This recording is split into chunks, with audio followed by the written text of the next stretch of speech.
Hello, hello, hello. Welcome, welcome, welcome. And there is a raid right away. Hello, hello.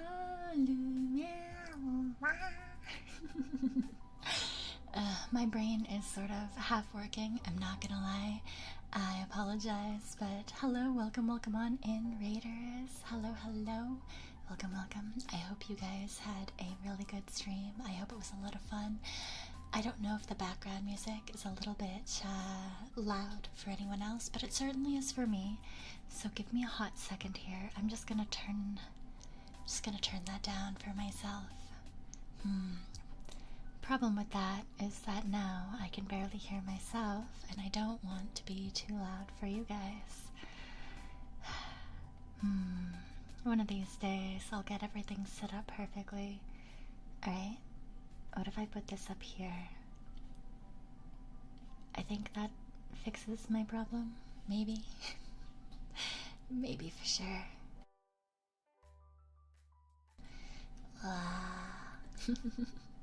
Hello, hello. Wait, let me give you the cute girl wrench. Hello, Lifuchi. I hope you're having a good night. I hope so. I hope so. Oh my god. I made a terrible decision today. I woke up this morning and I was like, I am going to be so productive. I'm going to be so heckin' productive today. And, yeah, I recorded a whole bunch of stuff.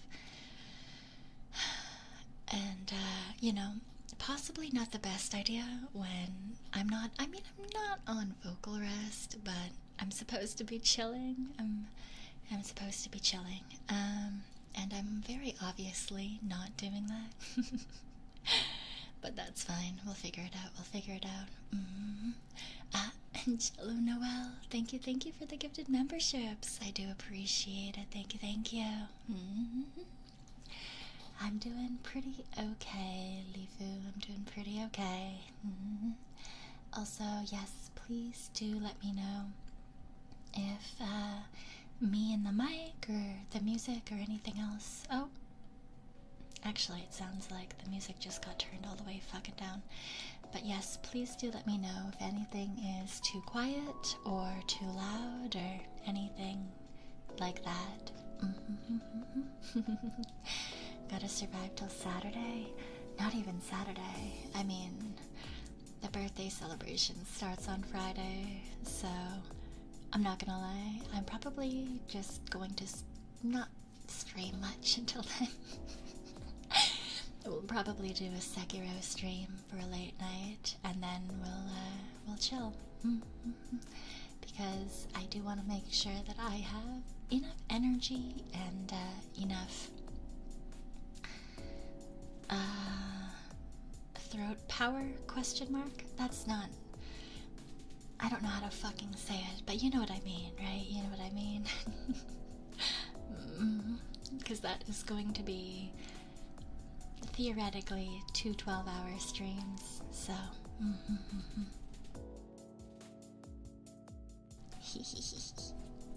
please save a voice. I don't know if that works. I don't know how to say it, okay? There's no, like, actual thing, you know, that's like, yeah, make sure that you do this to preserve your throat, question mark. It's fine. You guys know what I mean. It's all okay. Isaac, welcome back. Welcome back. Thank you for the super. I do appreciate it. Thank you for making you remember the dress phenomenon. Rippin' pepperoni. Honey with tea can help. Well, that's more for if you have a not chronic issue. Yeah. But I do have essentially that in like a medicated bottle. That's not actually medicated. I mean, theoretically, it's an herbal formula. Herbal cough and throat syrup with 13 natural herbs and honey. But yeah, this is what I generally use if it's just throat hurt and nothing else. but sadly, my current issue is of the chronic ish sort of variety. And thank you again, Jello Noel, for the gifteds. I do really, really appreciate it.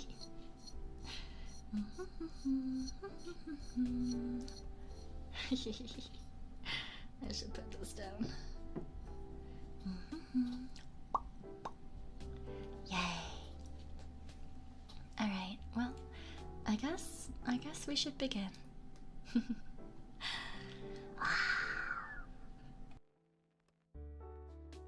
No, I lied. Before we begin, I'm gonna complain some more. I'm gonna complain some more. I was so excited. I went and bought a stethoscope. And I was like, yay, now they'll be able to hear my heartbeat for surezies. This is gonna be fantastic. You can't fucking hear it at all. You can't fucking hear it at all. This stethoscope is fucking stupid. I hate it. I hate it so much. It makes me so heckin' angry. It's just chilling in a box. Over to the side now. Why? I feel like this is like 99% of the things that I get. I'll get it, and I'm so excited that it's gonna do a thing. And then I have to send it back because it doesn't work. Same thing happened. I tried to buy, so I'm starting to, well, not starting. I've been getting stuff, trying to get things ready for the birthday celebration this coming weekend, and so I've been getting things like boom arms for my phone so I can do a hand cam that's not like so wiggly for you guys. Got the first one, didn't come with all the pieces, sent it back. Got the second one, broken, sent that back. Got a third one, and I guess third time was the charm for this particular thing, but we'll see. Is it because the stethoscope is designed for ears and not mics? That's generally not how, I mean, theoretically, the way that a stethoscope works, it should be perfectly fine to be picked up on a mic as well. I just got a really shitty stethoscope because I didn't want to pay more than like $40 before knowing if it would actually do a thing. And it did not, in fact, do the thing. Honestly, I should go find someone who knows what stethoscopes are good, or go to an actual shop as opposed to getting them online. Oh, that is a bunny noise. I hear bunny noises. Dude, chill outside of here, please. Baby boy, where's that baby girl? I can't see. Well, apologize for bunny noises. Seems as if they're in here with us. If they get too loud, we can always exile them to the living room.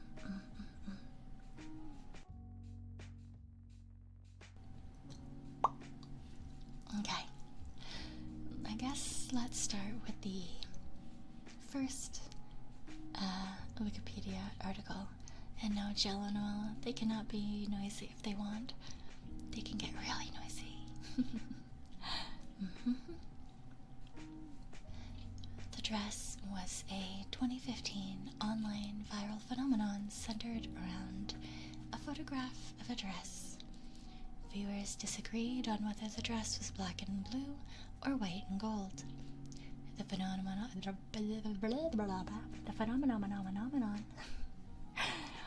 revealed differences in human color perception and became the subject of scientific investigations into neuroscience and vision science.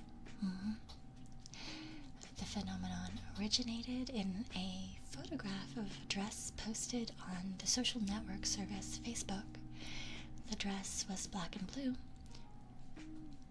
Are we sure about that? Anyway, but the condition of the photograph caused many to perceive it as white and gold, creating debate. Within a week, more than 10 million tweets had mentioned the dress. The retailer of the dress, Roman Originals, reported a surge in sales and produced a one-off version in white and gold sold for charity. That's the word. Yep. Definitely sold for charity. I guess we'll bring that up. Look, how fun. That dress. Blue, black, white, gold.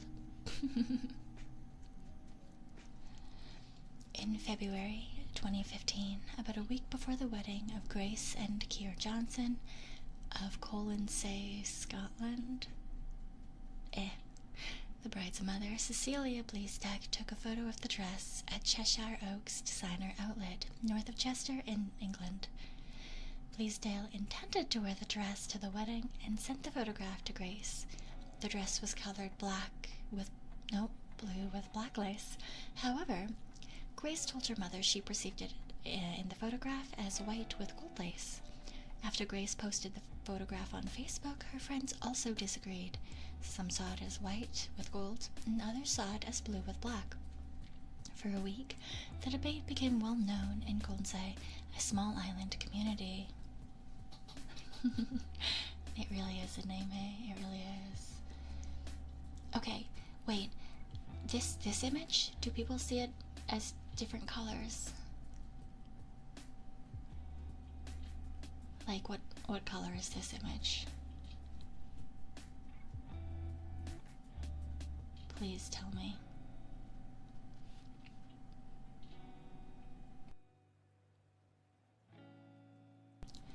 Oh no, it's the actual image. Oh, okay.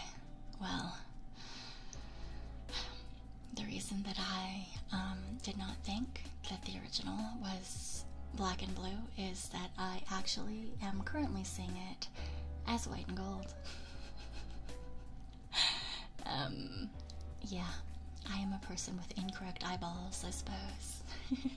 No, I actually straight up see it as white and gold. Which I'm not gonna lie, I kind of convinced myself was the actual color of the dress. Yeah, so that's a problem, I suppose. On the day of the wedding, Caitlin McNeil, a friend of the bride and groom, performed with her band at the wedding. Even after seeing the dress was obviously blue and black in reality, the musicians remained preoccupied by the photograph. They said they almost failed to make it on stage because they were caught discussing this dress. A few days later, on the 26th of February, McNeil reposted the image to her blog on Tumblr, creating further public discussion surrounding the image. Yeah, that makes sense. I don't understand. I don't get it. I don't get it at all. I mean, I know theoretically that I'm wrong. I know that this dress is blue and black, okay? I get it. I know that this dress is blue and black and blue, whatever. I don't see it though. I've never been able to see it as that. You can't see black and blue as much as I try. Yeah, I'm in the same boat. I'm very much in the same boat, so I don't know, man. I don't know. Alright, initial viral spread. I'm assuming that that's Kate. Kate Holderness, who ran the Tumblr page for BuzzFeed at the site's New York office, received a message from McNeil asking for help resolving the color disputes of the dress. She dismissed it, but checked the page near the end of her workday and saw that it had received around 5,000 notes, a large amount for Tumblr. Yeah, at this particular time, I suppose. Tom Christ, Tumblr's director of data, said that at its peak, the page was receiving 14,000 views a second, or 840,000 views per minute, well over normal rates. Later that night, the number of notes increased tenfold. Holderness showed the photo to other members of BuzzFeed's social media team, who immediately began arguing about the dress's color. She created a simple poll for Tumblr users and left work rather. When she got off the train and checked her phone, it was overwhelmed by messages. That evening, the page set a new record at BuzzFeed for concurrent visitors, and eventually peaked at 673,000.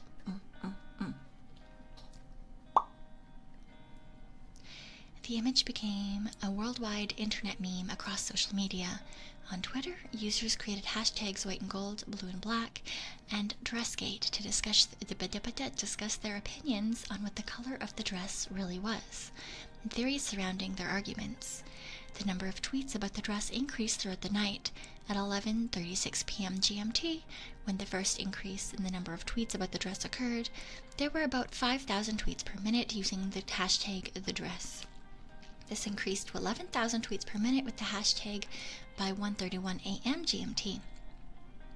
The photo also attracted discussion relating to the triviality of the matter as a whole. The Washington Post described the dispute as the drama that divided the planet.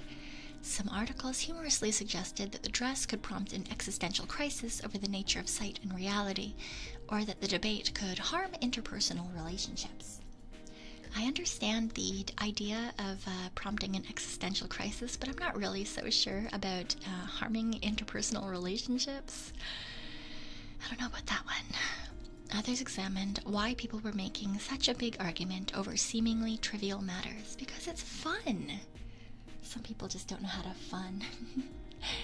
I think that it's really fun to like debate over silly things that like don't actually matter a ton. It did depend on your eyeballs. You thought it was just lighting? I mean, possibly. I'm really not sure, but given that we're all seeing slightly different things, apparently, yeah, maybe, I don't know. But I've always seen it that way, no matter what screen I've looked at it with, so. You see both depending on lighting? Yeah, that makes sense. Hello, Rain. Hello. I hope you're having a good night. Wait, Rain. Very, very important, very important. What color is this dress?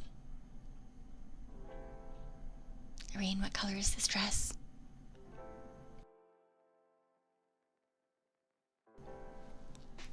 Rain, what color is this dress? Please help. Please save me.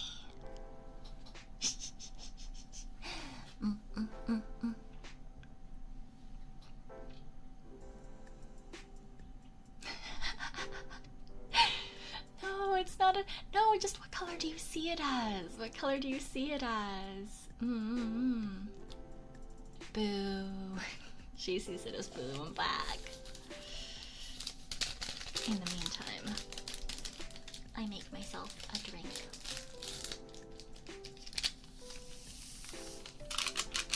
Twinkle, twinkle. The dress exists.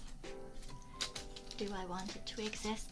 No, because I am incorrect, and it shows me that I can be incorrect, and I do not like that. Because I see this fucker as white and gold. That's fine. It's all okay. Everything is fine, right?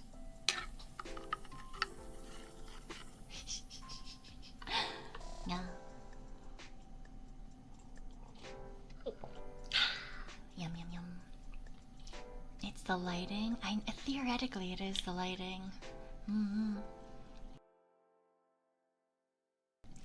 But I've never seen it as not white and gold. I'm pretty sure I just have weird Tanuki eyeballs. That's fine. Someday I'll figure it out.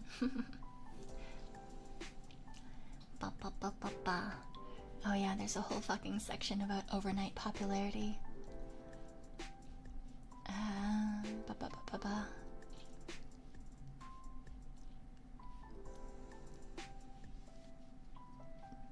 What?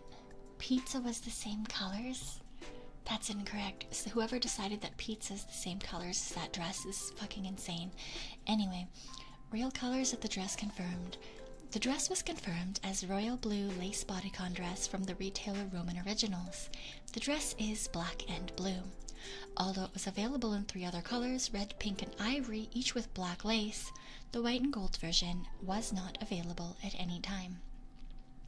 The day after McNeil's post, Roman Originals' website experienced a major surge in traffic and sold out of the dress within 30 minutes. On the 28th of February, Roman Originals announced they would make a single white and gold dress for the Comic Relief charity auction. On the 3rd of March, the Johnsons, Bleasdale, and McNeil appeared as guests on the Ellen DeGeneres show in the United States. The presenter, Ellen DeGeneres, presented each of them with gifts of underwear patterned after the dress and combining both color schemes. The show sponsors also gave Johnsons a gift of $10,000 and a honeymoon trip to Grenada, as they had left their honeymoon early to participate in the show. Ooh, free honeymoon. I mean, I guess, yeah, they had to leave early to come to the show, but that was their own decision. But still, it's nice of them to get more honeymoon. By the 1st of March, over 2/3 of BuzzFeed users polled responded that the dress was white and gold. Ha, fuck you guys, I am in the majority. Some people suggested that the dress changes colors on its own. Media outlets noted that the photo was overexposed and had poor white balance, causing its colors to be washed out, giving rise to the perception by some that the dress is white and gold. There is no consensus on why the dress elicits such discordant perceptions, but neuroscientists Bevel Conway and Jane Neitz believe they are a result of how the human brain perceives color and chromatic adaptation. Conway believes it is connected to how the brain perceives various hues in daylight sky. Your visual system is looking at the thing, and you're trying to discount the chromatic bias of the daylight axis. People either discount the blue side, in which case they end up seeing white and gold, or they discount the gold side, in which they end up with blue and black. I have no idea what that's supposed to be. Yeah, so they've kind of showed how that might be possible, independent of the lighting. But, like, I understand these two colors are technically the same. They don't look the same to me, which is weird. I don't get it, man. I don't understand. I am not a scientific Tanuki. But that's kind of what people are saying is occurring when you're looking at it and getting different things. The neuroscientist and psychologist Pascal Wallish states that while inherently ambiguous, stimuli have been known to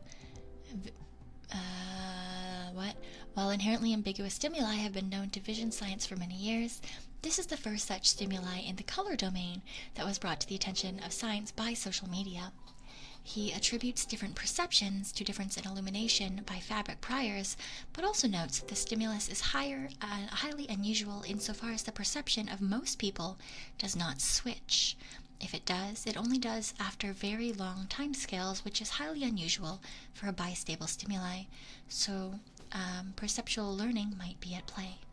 So yeah, so that's why, like, I guess that's sort of the explanation of why I always see it as white and gold, even though it's technically not.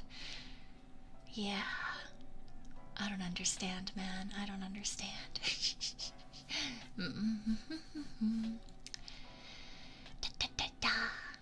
The Journal of Vision, a scientific journal in vision research, announced in March 2015 that a special issue about the dress would be published, and the title, A Dress Rehearsal for Vision Science, are under the title. Yep, that's how I read.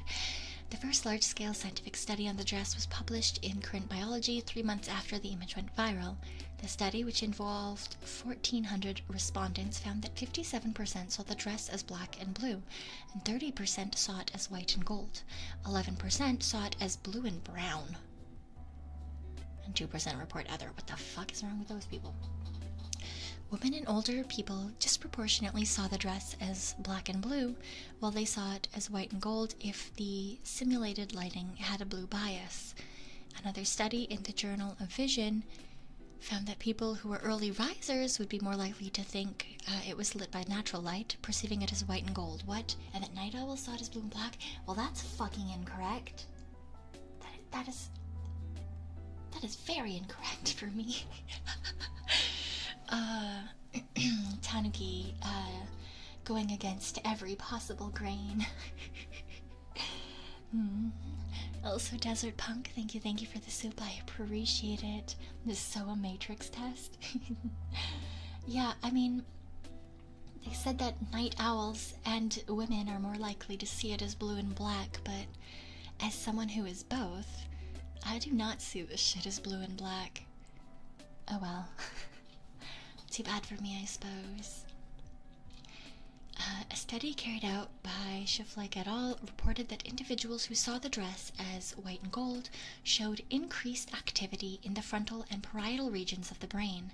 Those areas are thought to be critical in higher cognition activities, such as top-down modulation and visual perception. Is that a good thing or a bad thing?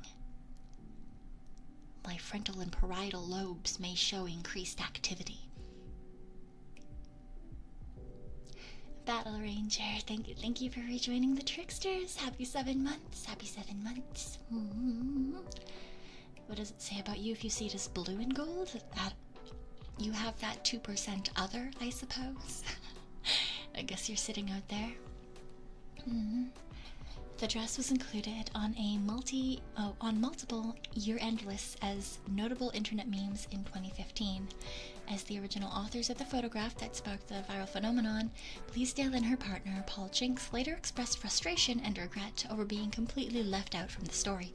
Oh, fuck you, it wasn't even your dress. Well, wait, I guess Bleasdale. Yeah, the mom. I guess that was her dress, but like it wasn't her photo that went up, was it? Was it her photo? Was it the one that was posted by the musicians?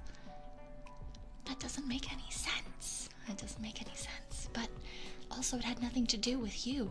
The story wasn't about you. It was about the dress and the perceptions of the multitudes of people who were looking at it.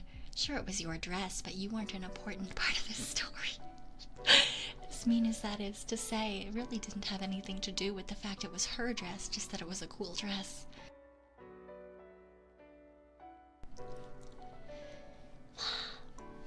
It was included their lack of control over the story, omission of their role in the discovery, and the commercial use of the photograph. Again, I don't think that that's a them problem. I feel like that would be more of the store's problem, right? It's the store's dress. If anyone should be worried about the commercial use of the photograph, it shouldn't necessarily be, whatever. In South Africa, the Salvation Army used the dress in a 2015 campaign to raise awareness of domestic violence with the slogan, "Why is it so hard to see black and blue?" Why? That was certainly a decision. I mean, I guess that's a way to get eyes on your campaign, but it doesn't technically have anything to do with each other, so it's a bit out of left field there. You have learned today. Yeah.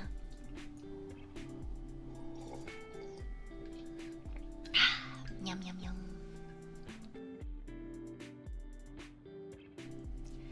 Alright, well, I suppose that's the end of that particular Wikipedia article. Oh god, the fact that was 9 years ago makes me cry a little bit on the inside, but you know, here we are, that's fine. Everything is fine, it's definitely okay. Or at least that's what I'm gonna tell myself. It's probably fine, right? Yeah. No, that was yesterday, right? Yeah, because this happened in 2015, and it's 2024 now, guys. It really doesn't seem that long ago, but yeah, it's been 9 years. Congratulations. That's okay. Alright, let's move on to the next Wikipedia article, which is the name of a park that I cannot pronounce. I'm gonna try Hasingdang Park. Yes.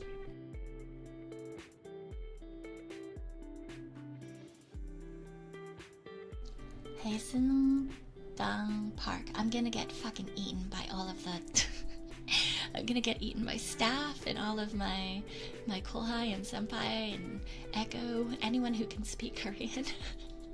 Anyway, particular park is also called Penis Park. It's a park located on the east coast of South Korea in a city named Samcheok, about 20 kilometers or 12 miles south of Samcheok in the Gangwon province. The park is noted for its number of phallic statues.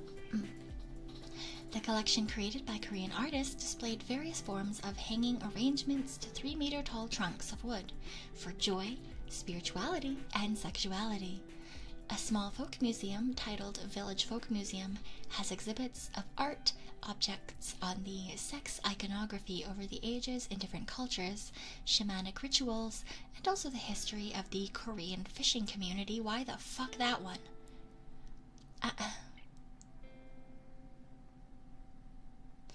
Yeah, that's fine. It's a dick and fishing park, I suppose. It's fine.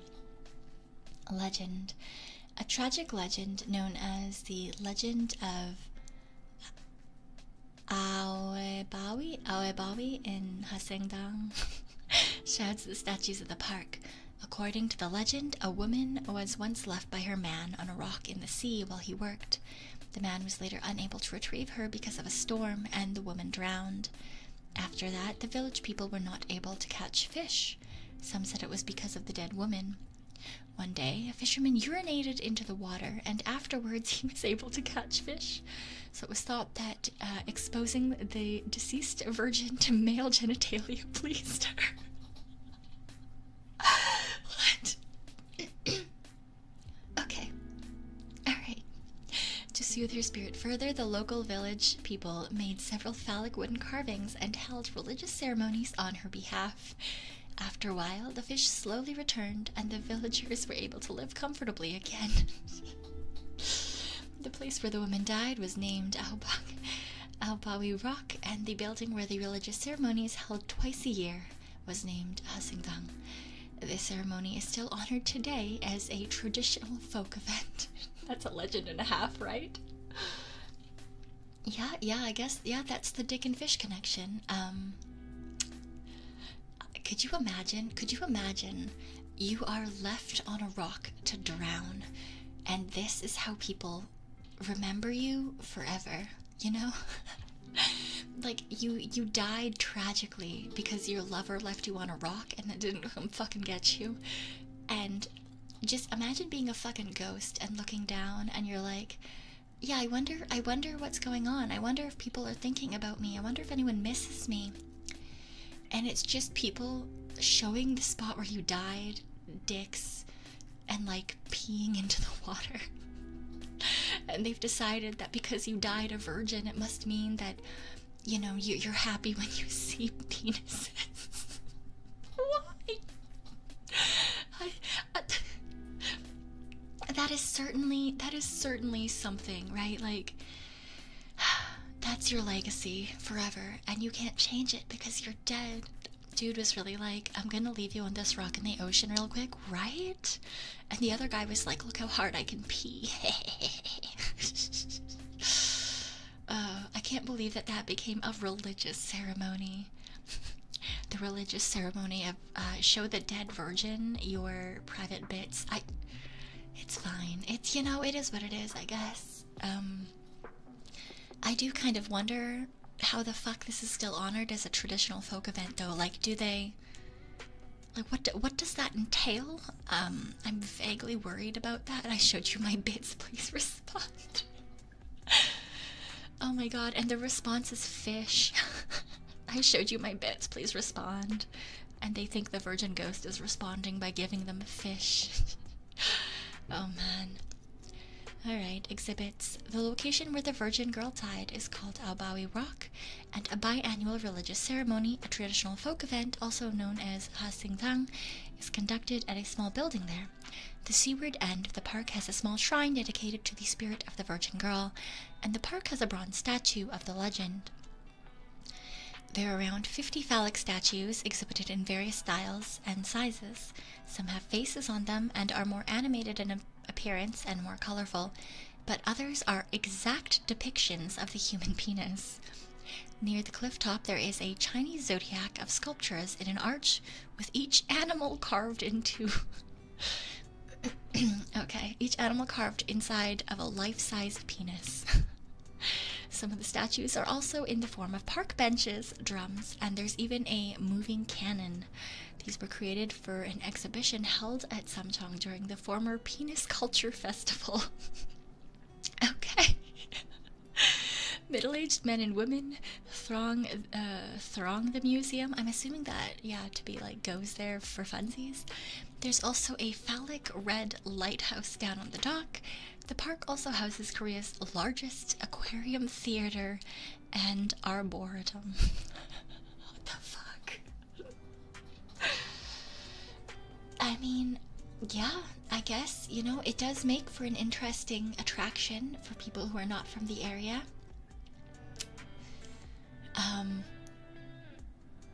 Some of these are also vaguely terrifying. Like, I know that it's meant to be a phallic statue. This guy? Fucking terrifying. This looks like something that should come out of, like, Spirited Away. You know, just, I don't like him. This guy also fucking terrifying. Look at him. Look at this guy. What is this? Why are your eyes not going in the same... This is a terrifying man, and then I looked closer, and these are tentacles. This isn't a man. This is original hentai, I'm pretty sure. This was someone's kink before that was like you could just put that in a doujin, I think. It's fine. It's fine. He's just a dude. He's just a dude. It's fine. It's fine. It's fine. Alright. It's time for just enough, or just room enough island. Yes.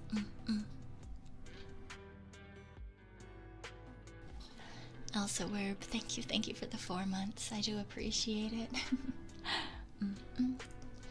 Okay, just room enough island, rather, also known as Hub Island, is an island located in the Thousand Islands chain in New York of the USA. The island is known for being the smallest inhabited island, which appears to be around 3,300 square feet, or approximately 310 meters squared, or about 1/13 of an acre. Purchased by the Sizeland family in the 1950s, the island is a house, trees, shrubs, and a small beach.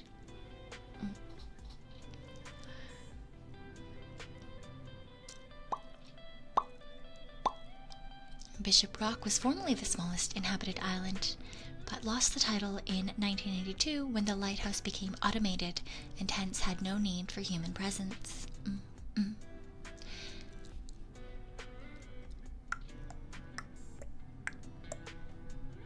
I don't know why you guys are talking about the Shadow Realm, but I can see where.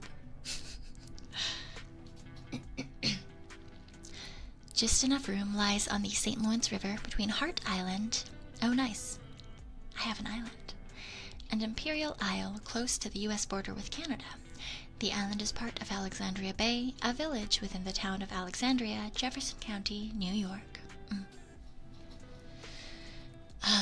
So I guess this is the island from the front. They said it has a small beach. This looks like just rocks. I don't know if that counts as a beach. I don't think I count this as a beach. Ooh, oh, I hate this. Oh my god. Why the fuck did you build a house there? That's fucking terrifying. What the hell? What happens if it rains? What happens if it floods? My guy, if that river goes up like a handful of inches. Oh my god.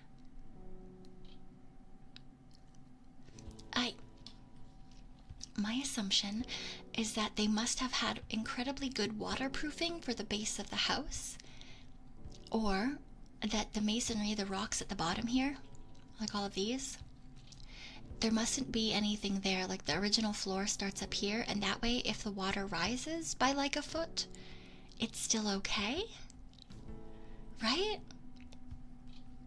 Like maybe the base is just solid and they've just built it to essentially deal with high tide or something, right? Oh god, it must be, right? Oh, this sounds terrible. Oh my god, this sounds horrific. Why? Like, this looks nice enough from the front because you can't really see where it just drops off. You know, it looks like there might be a little bit of room. It turns out that you are incredibly incorrect. There is in fact no room and there is only death. I also thought originally that this was a dog house on the same island, but I'm pretty sure that's just a house on the land behind this particular island. That one tree is such a trooper, right? Like, there can't be very good soil on this one particular pile of rocks in the middle of the river. There's no shot. But yeah, it seems to be doing pretty good. I can't imagine that root system is having a good time, but you know, hasn't mown his lawn in a minute. I mean, I feel like there's really no need, right? It's not like an HOA is going to come complain or anything.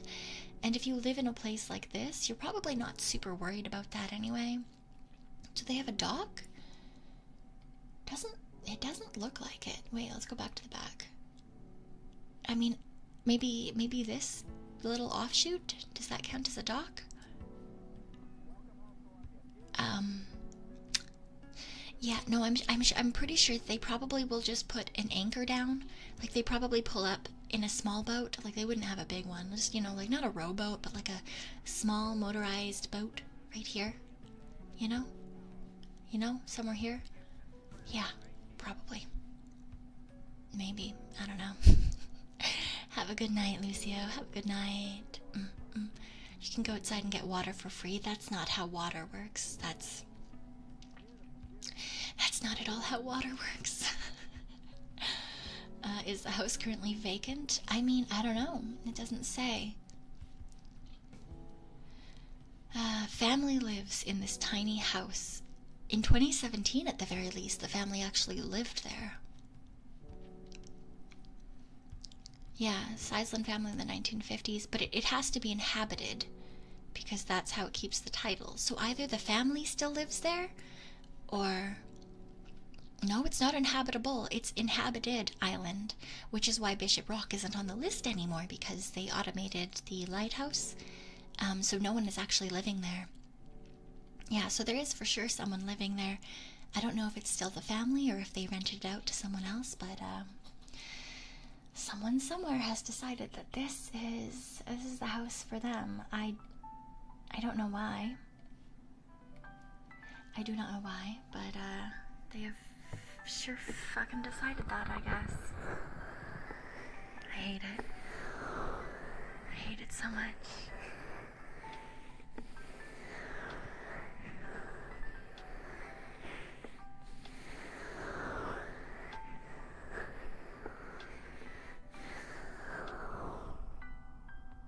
I'm just gonna pretend that I never saw this house,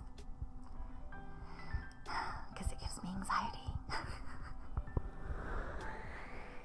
Great setting for a horror game. Yeah, that's kind of why I don't like this house. It just seems like it would be such a bad time. Oh my god.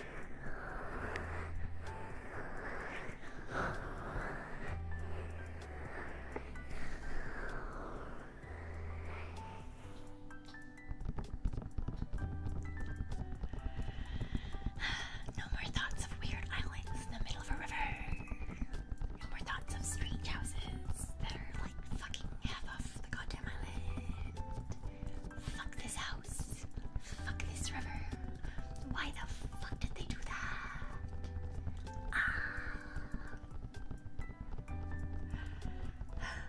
I hate it so much. Probably could set up some turbines in the water and have free energy. Probably.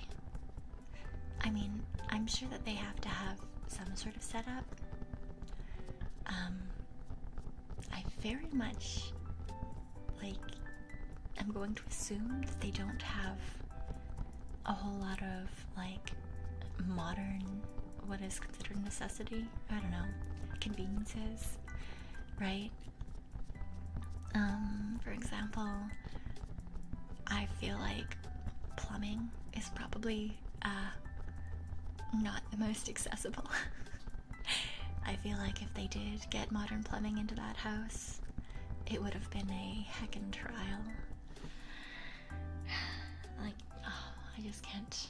Oh my god, I don't even want to think about it. I don't want to think about it. I don't want to think about it.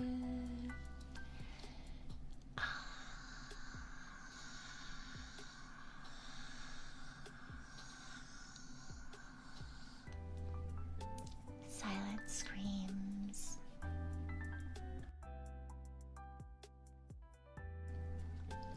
I don't have thalassophobia, but I don't like the idea of being somewhere that no one else can get to, you know? Like being stuck there if something happened. I just think it's unfun. Reminds me of the spite houses. It does, it does.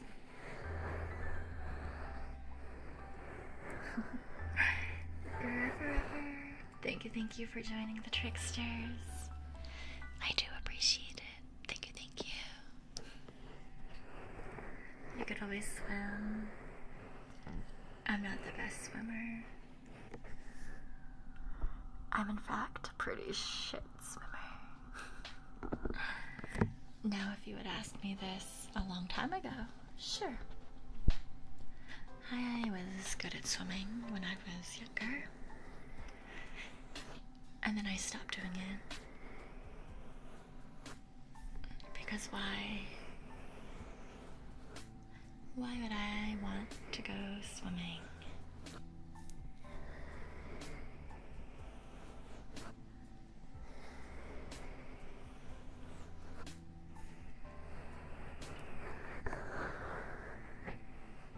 Better pack floaties? I suppose so. I mean, yeah, swimming is good exercise. It's also just really annoying. And you never know what's in the water. Go swimming in the ocean. It's just fish. And fish pee. And fish poo. And crabs. And seaweed. Bleh. And if you're like, Cyon, just go swimming in a pool. Theoretically, yes. But in pools, there's child pee.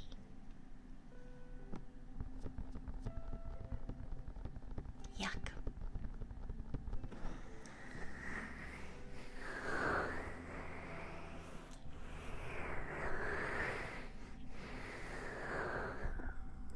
Because did you know chlorine is not supposed to smell like we think chlorine smells like?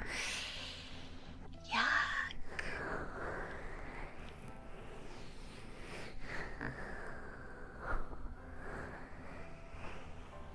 I do not like it.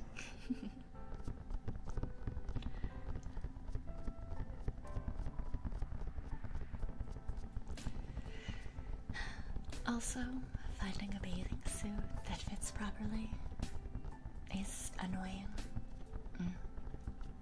Very annoying. Because if you're a guy, you buy shorts and you're good to go. I'm not a guy, which means I have to try to figure out how to find a one piece that fits all the way up properly, or I have to find a two-piece where the top and the bottom are both sized correctly, which doesn't happen, which means you have to buy them separately, and that's expensive. I don't want to pay that much money to go swimming. And that's why I stopped going swimming.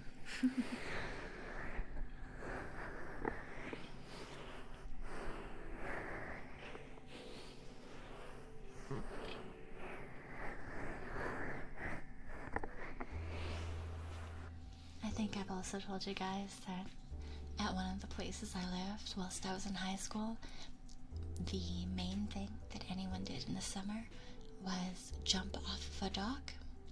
That's it. You just do that for the entire fucking summer.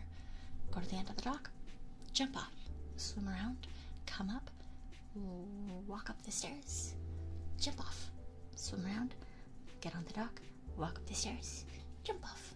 All fucking summer. Oh, I don't know, man. I could be happy to never jump off another dock. I could be happy to never swim in another ocean. You know, it is what it is, but not for me. Ooh, my foot is asleep.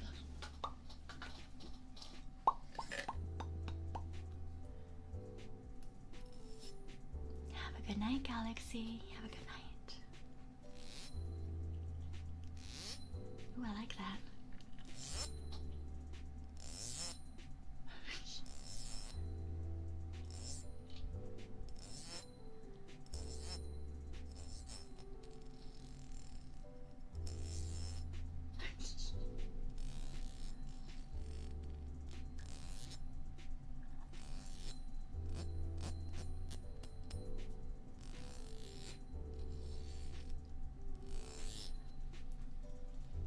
Stepdad once told you he was surfing and relaxing, and then he saw there were 5 sharks.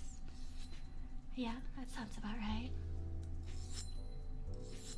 I told you guys about Pa Hart and the barracudas, right? I'm pretty sure I did.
You guys like the new sound? Yay. That makes me happy. It's so fun. It's so fun. I like it too. What is it though? It is a $25 comb. It is a fully metal comb from a proper hairstylist's store. Like the metal ones that are meant to be fully put in alcohol and sanitized and stuff. Yeah, fancy. I saw it whilst I was out and I was like, ooh, that could be fun. I'm glad I was right. Alright. It's time to go to the next article, I suppose.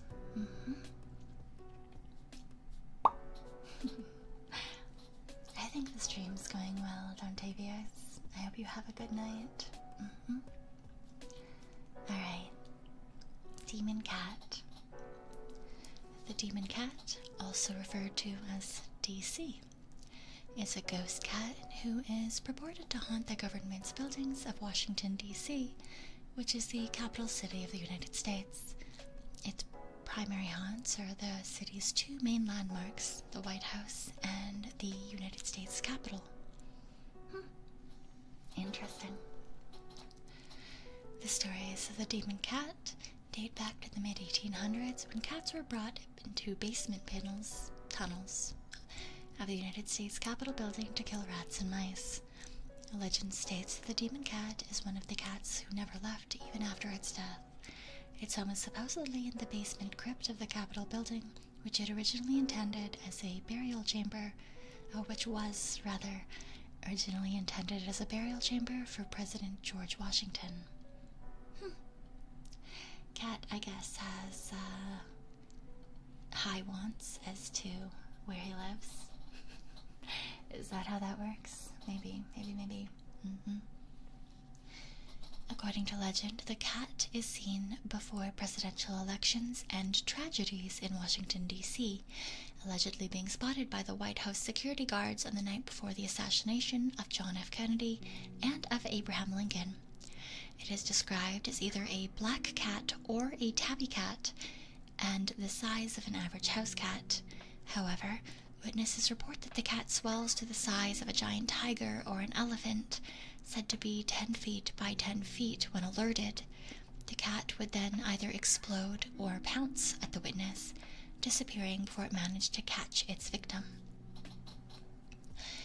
In the 1890s, the cat is said to have inexplicably vanished when some Capitol Hill guards fired their guns at it, and another supposedly died of a heart attack after seeing it.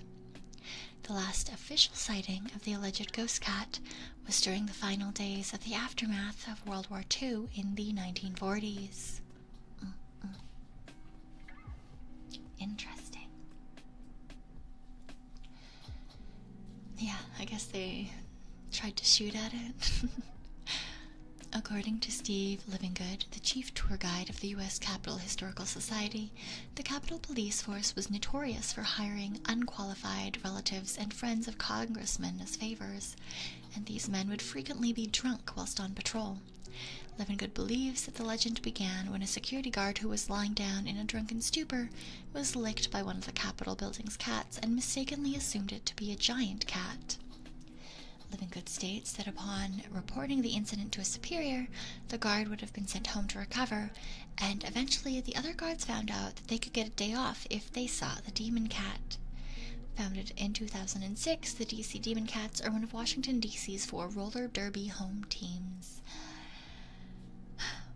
I like the idea that it is actually like a ghost cat. I like the idea of a ghost cat. That seems much more fun than a drunkard seeing a cat and other guards deciding that that was a good way to get a day off. I think it's a much more fun idea, especially if it is, there to warn people of upcoming tragedies or things to avoid. Although, I suppose that could also be to its own detriment.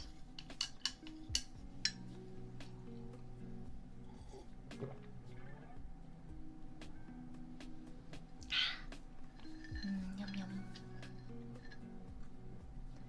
Reminds you of cutscene.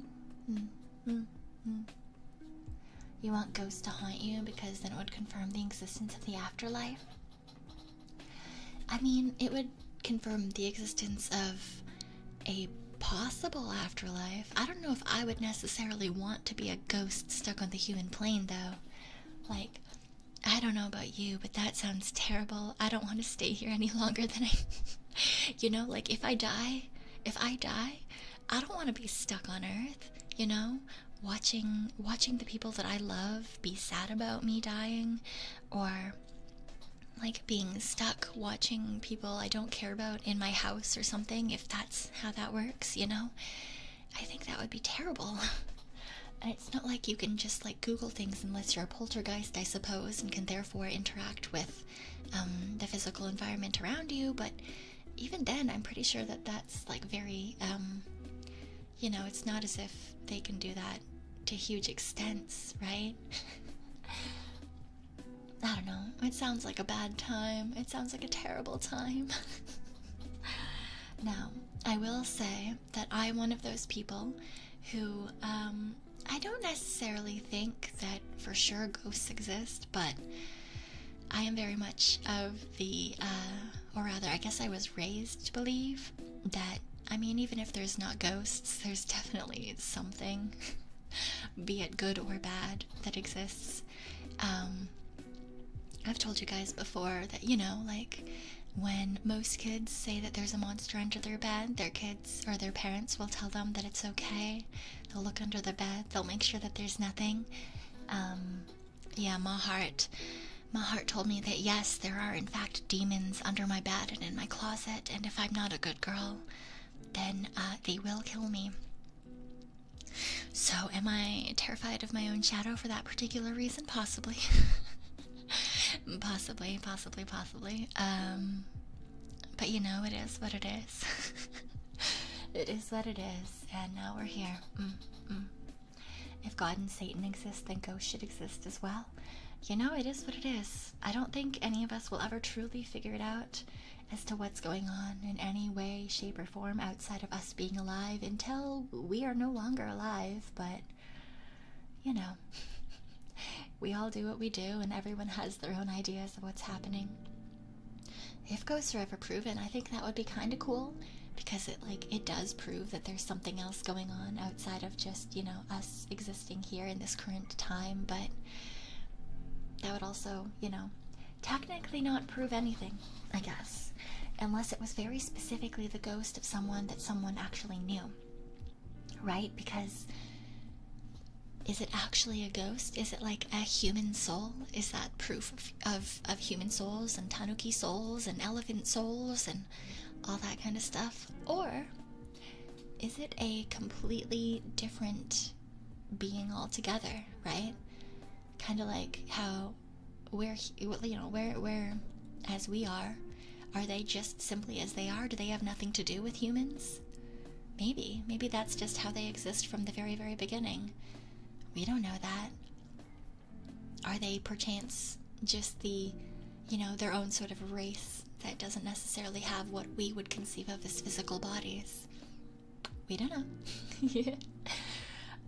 But I think it's really cool to think about that kind of thing. Do I often think about that kind of thing and then make myself unable to sleep? Because then I think about the fact that if there's, you know, not so great people in this sort of idea, they could just exist in my house. I don't like the idea of some person being in my house. I don't want there to be some person in my house. Which reminds me of that story that I heard one time of a person in Japan who was just chilling, and he kept seeing that his food was going missing, and then eventually he figured it out because he got cameras and stuff, and it turns out that there was just a homeless woman living in his closet in like the upper part, and so when he was sleeping, she would sneak out and steal his food and then go back up. So I don't like it. And that's not the only time that kind of story has occurred. I've heard it in other places as well. Gotta check those spaces. Yep. You heard something similar, but they were under the person's bed? Yeah. No, there's been cases of it in the States as well, in like crawl spaces, in like the walls, in like the attic and stuff. Yeah, because if you think of like older buildings, right, there's always like areas where people can go. Like if, for example, there was like a dumbwaiter, which are like those things, you often see them in horror movies, but they're it's like a way, it's an elevator just for like food or items or something, you know? So you could bring stuff down, or you could send stuff down floors without being seen. Oh yeah, old service elevators for trays. Yes, exactly. So if you have that kind of a system, you have to have enough space, obviously, for that thing to get through, which usually means that there's enough space, theoretically, for someone to be living in your walls. And, you know, sometimes living in walls is a good thing, right? Like, I live in walls a lot, but I don't want to find other people in the walls. That's terrible. Oh, Could you imagine? Could you imagine? You're in the walls of your favorite VTuber. You're just sitting there, you're watching them, you're like, this is great, this is fantastic. I can send them so much love. And then you look to the side, and there's just a face staring back at you, you know? And they're just like, huh? Uh-oh, no, no, no, no, no, no, no, no, no, no, no.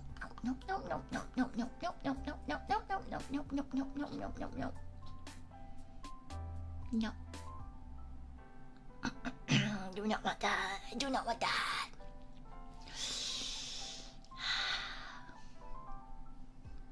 It's a very unfun idea. I do not like it. I wish to live in the walls in a safe and secure manner. Yes. That's just your dad. What is your dad doing in Kokone-senpai's walls? One thing you realize that shook you to the core, just realize we're all products of a very long unbroken chain of descendants from the very first single-celled organism. I mean, yes.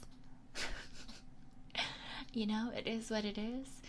That's why there's like the idea that like you can almost always find someone who's vaguely related to you, right? Maybe not like directly related to you, but if you go back a handful of generations, even like 3 to 6 generations, there's actually a decently high chance of finding someone that is related to you. Yeah. And that actually happened to me while I was in high school, because there was a, you know, one of those sort of little family tree things, and I was like, oh, like I have this one person that I'm related to, distantly, obviously, and you know, they're an actual like historical figure in the raccoon world, and I was like, oh cool, I'm gonna put that down. Turns out one of the guys in the room also put that down. Turns out the two of us were vaguely related. You wouldn't be able to tell looking at us, given that, well, are we actually related? Am I actually of raccoon world descent? I don't know. But in the case of this particular family tree, it did seem to be that if you go back far enough, the two of us were theoretically related, which was kind of neat. But also really interesting in the fact that, yeah, we didn't look alike at all. Very strange. Very strange. Strange coincidences occur. Yeah. I'm a Tanuki. I'm a Tanuki. But when you're working with family trees, generally speaking, it's not as though I know my family tree by myself. You have to ask your parents. Therefore, this person is at the very least related to my parents. Heading to bed now. Have a good night, Dontavius. Have a good night. Yes. Alright, let's move on to the next article. That's Strike. Thank you for the soup. I appreciate it. Living in the walls is her creepypasta. Yeah, you're not wrong. Man, creepypastas are so much fun, but my problem is if they're well done, I actually will like not be able to sleep. I'm such a fucking scaredy cat, guys. Wait, you don't know about the Emu War, Blackbeard? Oh my god, yeah. It was a whole thing.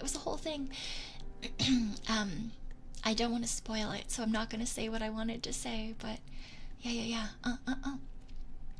You found out you were accidentally dating a semi-related cousin? Oop. Oh dear. Glad you figured that out at the very least. One of two wars? Yeah, I'm not gonna read that out loud just in case. Alright. The Emu War. The Emu War, or Great Emu War, was a nuisance wildlife management military operation undertaken in Australia over the later part of 1932 to address public concern over the number of emus said to be destroying crops in the Campion district within the wheat belt of Western Australia. The unsuccessful attempts to curb the population of emus employed Royal Australian Artillery soldiers armed with Lewis guns, leading the media to adopt the name Emu War when referring to the incident. Although many birds were killed, the emu population persisted and continued to cause crop destruction. These are true trolls, you know? They're just doing what they do, and it doesn't matter if you come at them. They're gonna do what they do, and they're gonna like it. And you're gonna like it.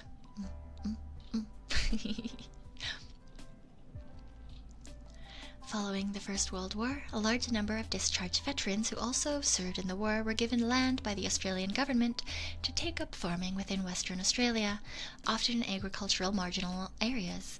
With the onset of the Great Depression in 1929, these farmers were encouraged to increase their wheat crop, with the government promising and failing to deliver assistance in the form of subsidies.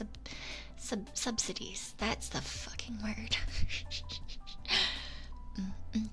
Because of the recommendations and promised subsidies, wheat prices continued to fall, and by October of 1932, the situation intensified, with the farmers preparing to harvest the season's crop while simultaneously threatening to refuse to deliver the wheat. To be fair, I wouldn't deliver the wheat until they gave me my money. You promised me money. You're not getting this fucking wheat until I get my money. The farmers' difficulties were worsened by the arrival of approximately 20,000 emus. Emus regularly migrate after breeding season, heading to the coast from the inland regions. With the cleared land and additional water supplies being made available for livestock in the Western Australian farmers' area, the emus found that the cultivated lands were a good habitat, and they began to foray into farm territory. In particular, the marginal farming land around Chandler and Walgoolan.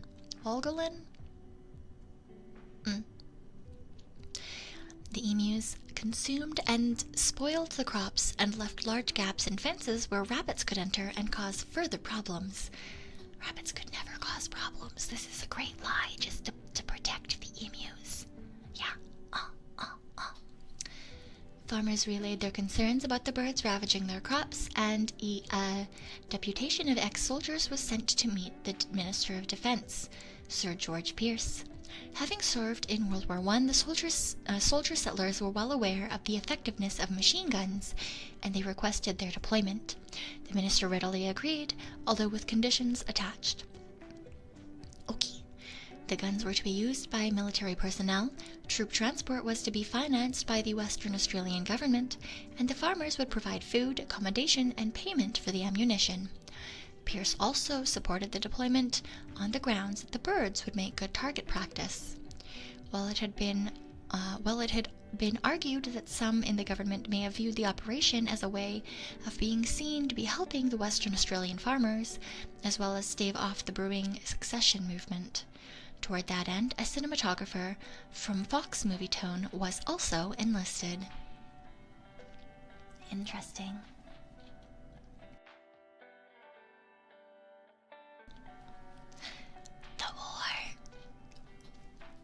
Military involvement was due to begin in October of 1932. The war was conducted under the command of Major Gwynedd Purvis, Wyn Aubrey Meredith. What the fuck is wrong with this person's name?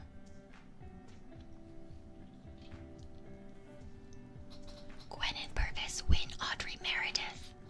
What the fuck is wrong with your name? Why do you have so many names? Anyway, this particular person of the Royal Australian Artillery's 7th Heavy Artillery, with Meredith commanding soldiers Sergeant S. Murray and Gunner J. Halloran, armed with 2 Lewis guns and 10,000 rounds of ammunition. The operation was delayed, however, by a period of rainfall that caused the emus to scatter over a wider area. Understandable.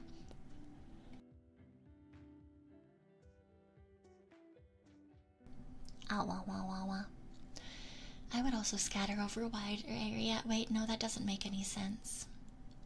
I would also go farther if it was raining because I like walking in the rain. Yes. Okay. The rain ceased by the 2nd of November, 1932, whereupon the troops were deployed with orders to assist the farmers and, according to a newspaper account, to collect 100 emu skins so that their feathers could be used to make hats for light horsemen. Yeah, it's fucky-wucky just a little bit. Okay. The first attempt. On the 2nd of November, the men traveled to Campion, where some 50 emus were sighted. As the birds were out of range of the guns, the local settlers attempted to herd the emus into an ambush, but the birds split into 2 small groups and ran so that they were difficult to target. Nevertheless, while the first fusillade from the guns, machine guns rather, was ineffective due to the range, the second round of gunfire was able to kill a number of birds. That number is undisputed. Or rather, completely disputed because there's no fucking number, it's just in goddamn quotation marks. Later the same day, a small flock was encountered and perhaps a dozen birds were killed. Did they not know how to count? Did they not know how to count at all? Alright, it's fine. The next significant event was on the 4th of November. Meredith had established an ambush near a local dam, and more than 1,000 emus were spotted headed towards their position. This time the gunners waited until the birds were in close proximity before opening fire. The gun jammed after only 12 birds were killed, and the remainder scattered before any more could be shot. No more birds were sighted that day. How do you fucking go from this? What? How the fuck do you go from seeing 1,000 birds to seeing 0 birds? What? Did they lose their eyeballs in the...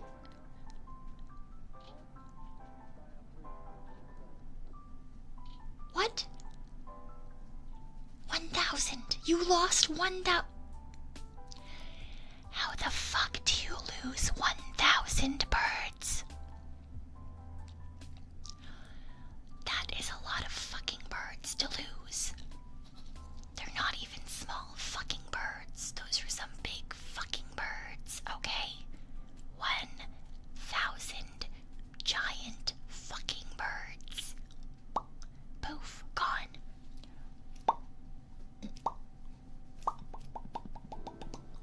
Just popping away from existence.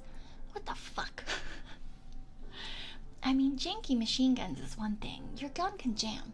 But the fact that you are not going to see a single one of those birds for the rest of the day?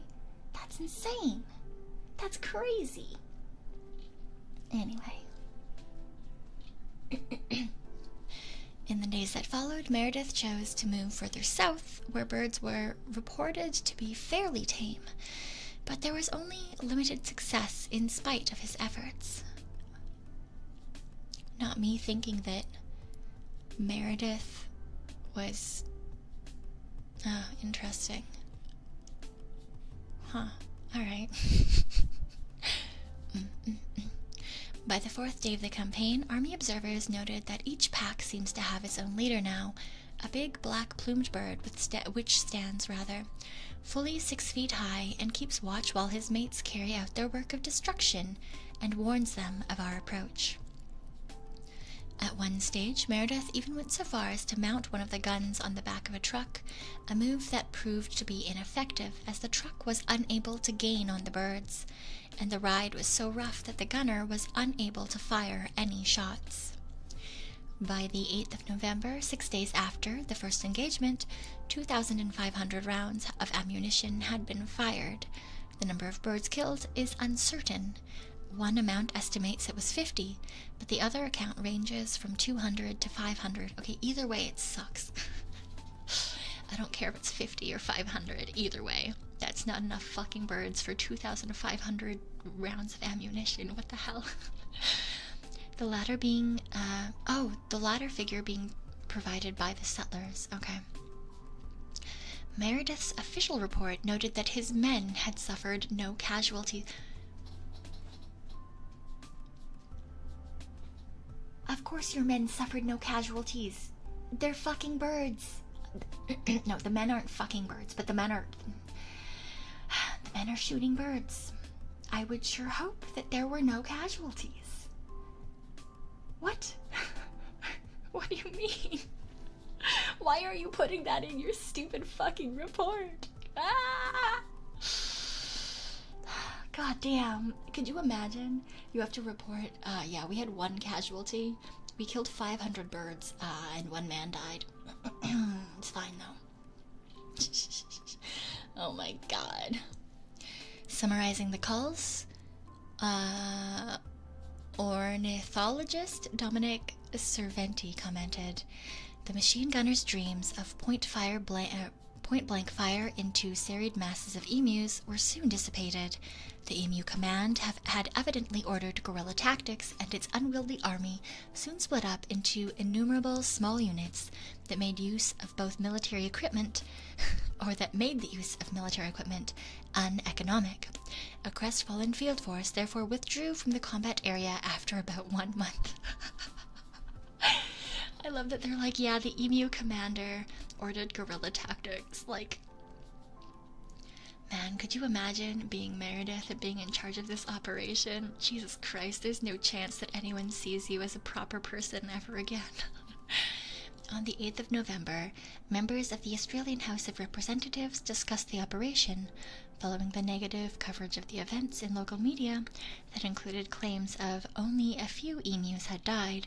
Pierce withdrew the military personnel and the guns on the 8th of November.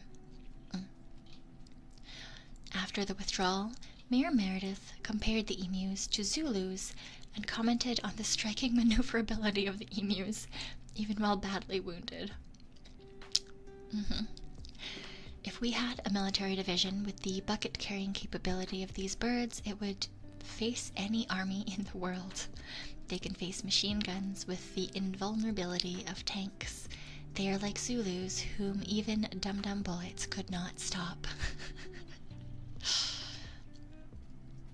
The second attempt. Why the fuck would you try again after getting defeated by emus? Who decided that this was a good idea? Certainly not the emus. Was it a joke? It really wasn't. This actually did happen. After the withdrawal of the military, the emu attacks on crops continued. Farmers again asked for support, citing the hot weather and drought that brought emus invading farms in the thousands. James Mitchell, the Premier of Western Australia, lent his strong support to renewal of the military assistance. At the same time, a report from the base commander was issued that indicated 300 emus had been killed in the initial operation. Acting on the request of the base commander's report, by the 12th of November, the Minister of Defense approved a resumption of military efforts. He defended the decision in the Senate, explaining why the soldiers were necessary to combat the serious agricultural threat of the large emu population. Although the military had agreed to lend the guns to the Western Australian government on the expectation that they would provide the necessary people, Meredith was once again placed in the field due to apparent lack of experienced machine gunners in the state.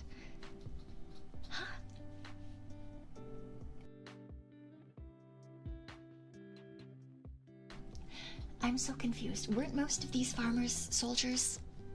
Could you not just get the farmers to help? Give the farmers guns. Let the farmers kill and eat the emus. I feel like giving this back to Meredith was a bad idea. Okay. Taking to the field on the 13th of November, 1932, the military found a degree of success over the first 2 days, with approximately 40 emus killed. The third day, the 15th of November, provided to be far less successful. But by the 2nd of December, the soldiers were killing approximately 100 emus per week. Meredith was recalled on the 10th of December, and in his report he claimed that 986 confirmed kills, with 9,860 rounds, at a rate of exactly 10 rounds per confirmed kill. Yeah, no fucking chance. There's no fucking chance that it took exactly 10 rounds to kill each emu. In addition, Meredith claimed exactly 2,500 wounded birds had also died from their injuries. In assessing the success of the cull, an article in the Coolgardie Miner on the 23rd of August 1935 reported that although the use of machine guns had been criticized in many quarters, the method proved effective and saved what remained of the wheat. Okay. Aftermath. Despite the problems encountered with the cull, the farmers of the region once again requested military assistance in 1934, 1943, and 1948, only to be turned down by the government. Instead, the bounty system that had been instigated in 1923 was continued, and this proved to be effective. 57,034 bounties were claimed over a 6-month period. Are you kidding me? I was right. Give the farmers guns. They did so much better than the military. Are you fucking kidding me? Oh my god, I'm gonna fucking scream. Okay, well, it is what it is. Sounds about right, honestly. By December 1932, word of the emu war had spread, reaching the United Kingdom. Some conservationists there protested the call as extermination of the rare emu. Dominic Cerventi and Hubert Whittle, the eminent Australian ornithologists, described the war as an attempt at the mass destruction of the birds. Throughout 1930 and onward, exclusion barrier fencing became a popular means of keeping emus out of agricultural areas, in addition to other vermin such as dingoes and rabbits. That's not a vermin, rabbits are cute. In November of 1950, Hugh Leslie raised the issue of emus in federal parliament and urged Army Minister Josiah Francis to release a quantity of .303 ammunition from the Army for the use of the farmers. The minister approved of releasing 500,000 rounds of ammunition. Could you beat an emu in a fight? No fucking chance. Zero fucking chance. For one, these birds are like 6 feet tall. For two, I'm pretty sure that if it managed to kick me, I would die. I would simply pass away. There's a 0% chance that I think that I would be able to beat an emu. I think that possibly it would be easier for me to beat a bear than an emu. I mean, it would very much depend on the type of bear. I'm specifically thinking like a black bear. Because they're pretty chill for the most part, from what I've been told, but...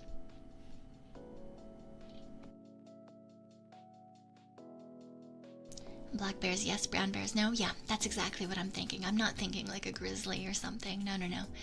I'm thinking like a black bear. Maybe a sun bear. Legacy. In 2019, rather. In 2019, a musical adaptation of the story was workshopped in Melbourne by playwright Simeon Yalelugalo. Yaleloglo. And composer James Court. An action comedy film entitled The Emu War premiered at Monsterfest on the 22nd of October 2023. Another action comedy movie retelling of the events, written by John Cleese, Monty Franklin, Rob Schneider, Camilla Cleese, and Jim Jeffries, was aiming to begin production in 2023 or 2024. So multiple emu movies. Maybe a panda bear? Maybe.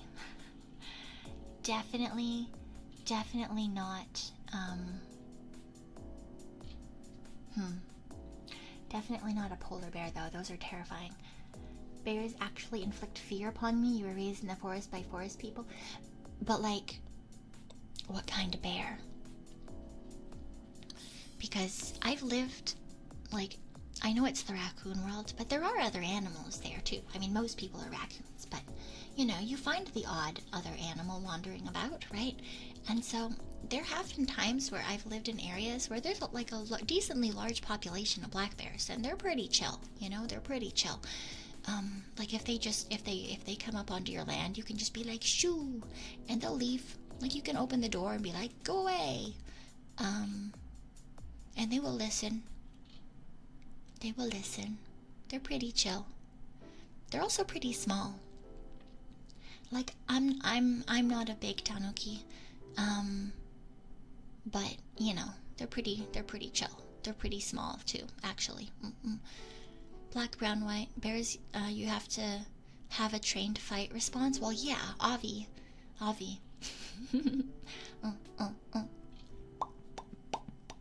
Just don't look like an easy meal and they won't mess with you? Yes. Polar bears are the only strictly carnivorous bear. Polar bears are absolutely terrifying. Nah, I'd win. I didn't say I'd win. I said I have a higher chance of winning against a black bear than an emu. I didn't say I'd win. I said I have a higher chance.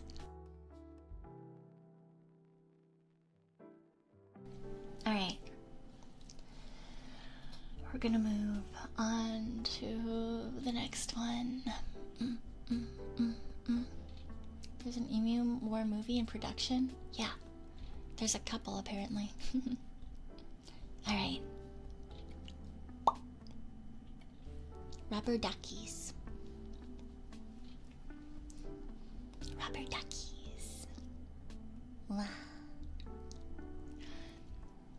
Rubber ducky, you're the one.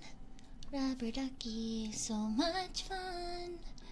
A rubber duck or rubber ducky is a toy shaped like a duck. It is usually yellow with a flat base. It may be made of rubber or rubber-like material such as vinyl plastic. Rubber ducks were invented in the late 1800s when it became popular, or rather possible, to more easily shape rubber, and they're believed to be improved developmental... Oh, what? Really?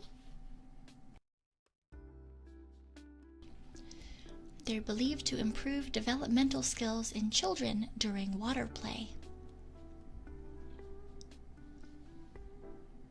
Interesting. I didn't... Alright, I mean, that's certainly a reason to have them around. The yellow rubber duck has achieved an iconic status in Western pulp culture and is often symbolically linked to bathing. Various novelty variations of the toy are produced, and many organizations use yellow rubber ducks in rubber duck races for fundraising worldwide. History. The history of the rubber duck is linked to the emergence of rubber manufacturing in the late 19th century. The earliest rubber ducks were made from hard rubber. Manufacturers began using Charles Goodyear's invention, vulcanized rubber. Consequently, these solid rubber ducks were not capable of floating and were instead intended as chew toys. For people? Wait. Chew toys for people?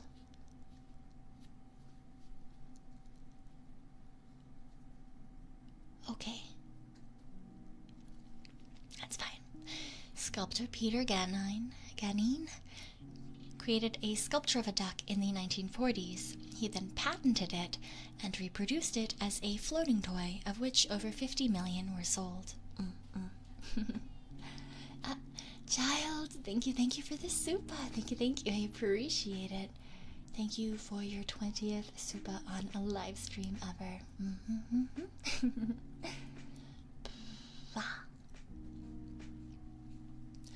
Besides the ubiquitous yellow rubber duck, with which most people are familiar, there have been numerous novelty variations on the basic theme, including character rubber ducks representing professions, politicians, or celebrities, a concept introduced by Mark Bolt's Rubber Ducks. There's also ducks that glow in the dark, quack, change color, have interior LED illumination, or include a wind-up mechanism that enables them to swim. In 2001, The Sun, a British tabloid, reported that Queen Elizabeth II had a rubber duck in her bathroom that wore an inflatable crown. the duck was spotted by a workman who was repainting her bathroom. The story prompted sales of rubber ducks in the United Kingdom to increase by 80% for a short period.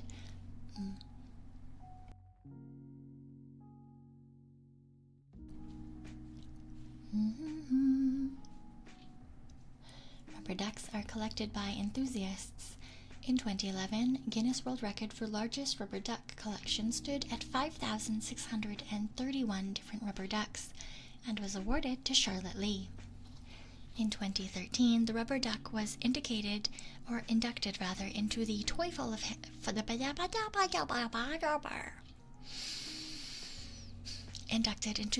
Hall of Fame, a museum in Rochester, New York, along with the game of chess. Toys are selected based on factors like icon status, longevity, and innovation. Yes, for sure, definitely. In popular culture, Ernie, a popular Muppet in the television series Sesame Street, has performed the song Rubber Ducky multiple times since the series began. Ernie frequently spoke to his duck and carried it with him in other segments of the show. On special occasion, Little Richard has also performed the song. Rubber Ducky, you're the one. C.W. McCall's hit song Convoy and the movie and novel it inspired are narrated from the viewpoint of a character who replaced the bulldog hood ornament on his Mack truck with a bathtub toy and used the on-air handle of Rubber Duck.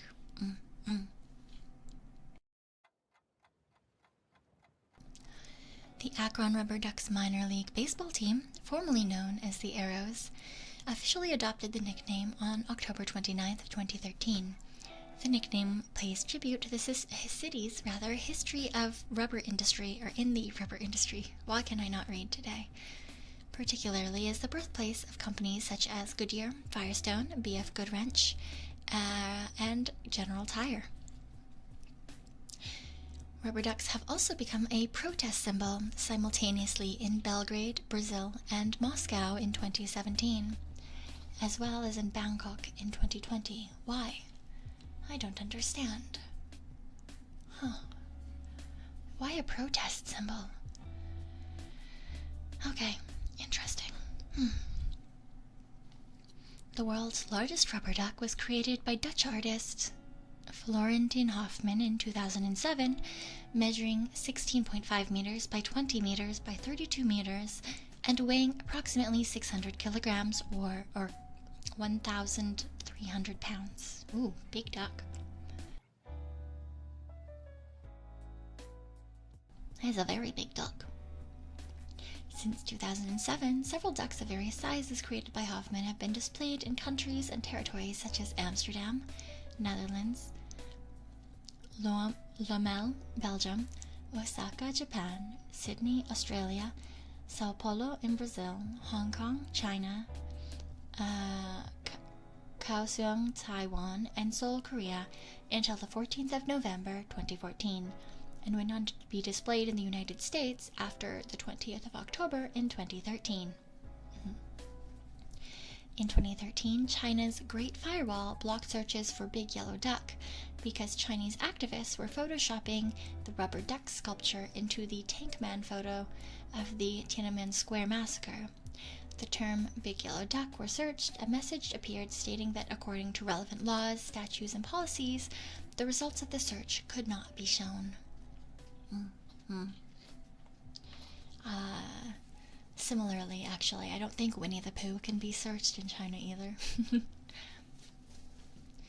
Rubber duck races, also known as derby duck races, have been used as a method for fundraising in organizations worldwide. People donate money to the organization by sponsoring a duck. At the end of the fundraising drive, all of the ducks are dumped into a waterway, with the first to float past the finish line winning a prize for its sponsor. Yes, yes, yes.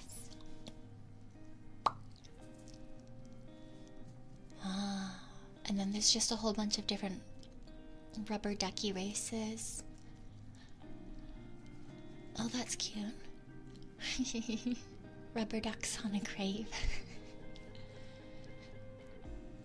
Rubber ducks on the grave of German humorist Vico von Bülow, paying tribute to one of his best-known comedy sketches. Oh, wait, that's so cute. Oh, no, wait. Okay.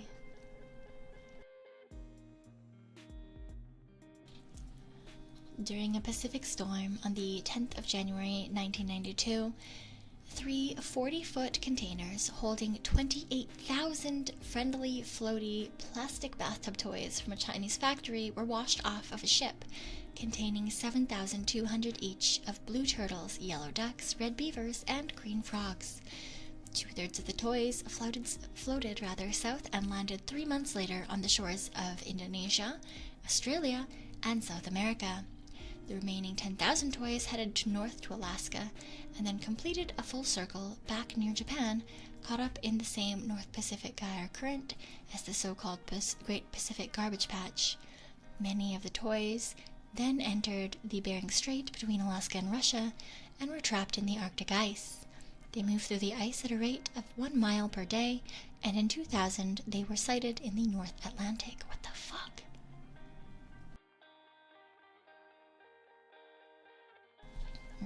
Duckies in the ice. Duckies in the ice.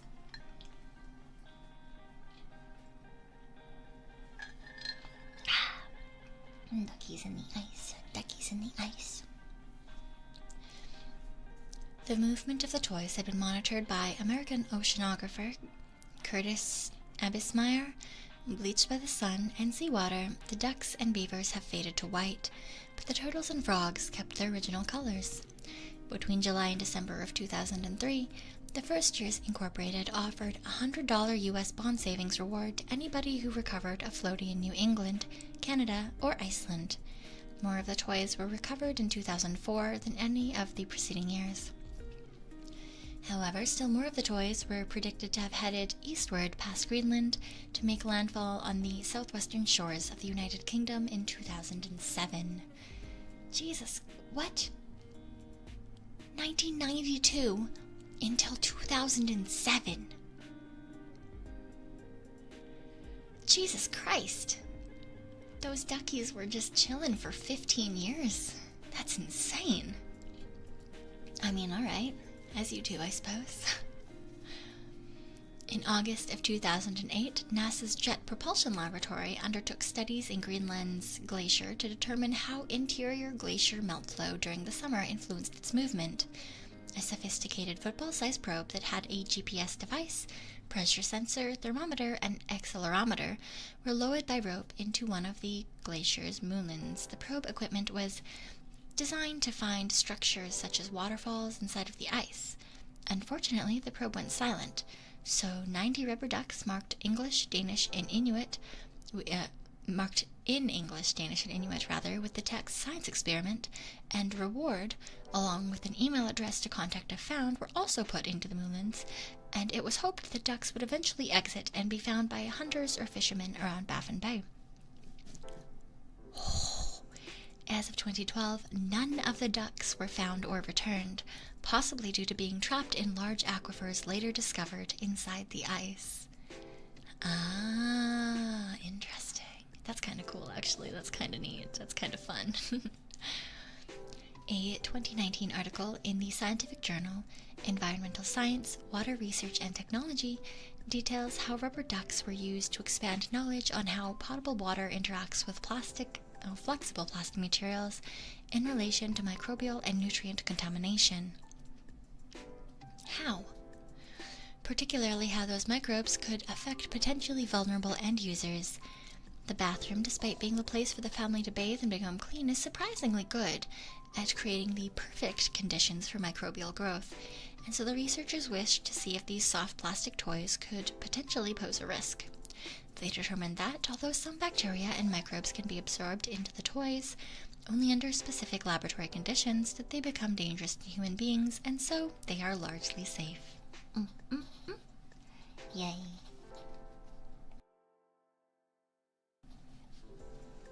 I mean, this, along with everything else, was something that an informant specifically requested, but I do also have I also do have a little, I do have a little rubber ducky on my desk. Just a little guy, just a little guy. He's very small. He's very, very small. He's just a little guy. He chills with us. Yes, yes, yes, yes. Oh.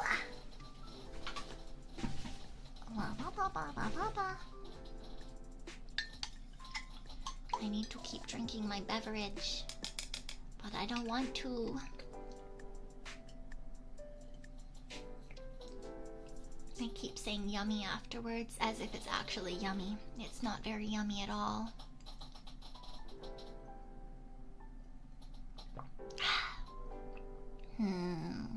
It is in fact dissatisfactory.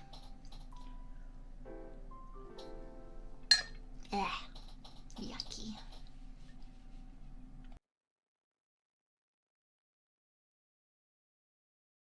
What is it? Medicine? Not quite medicine, but it is, like a vitamin drink.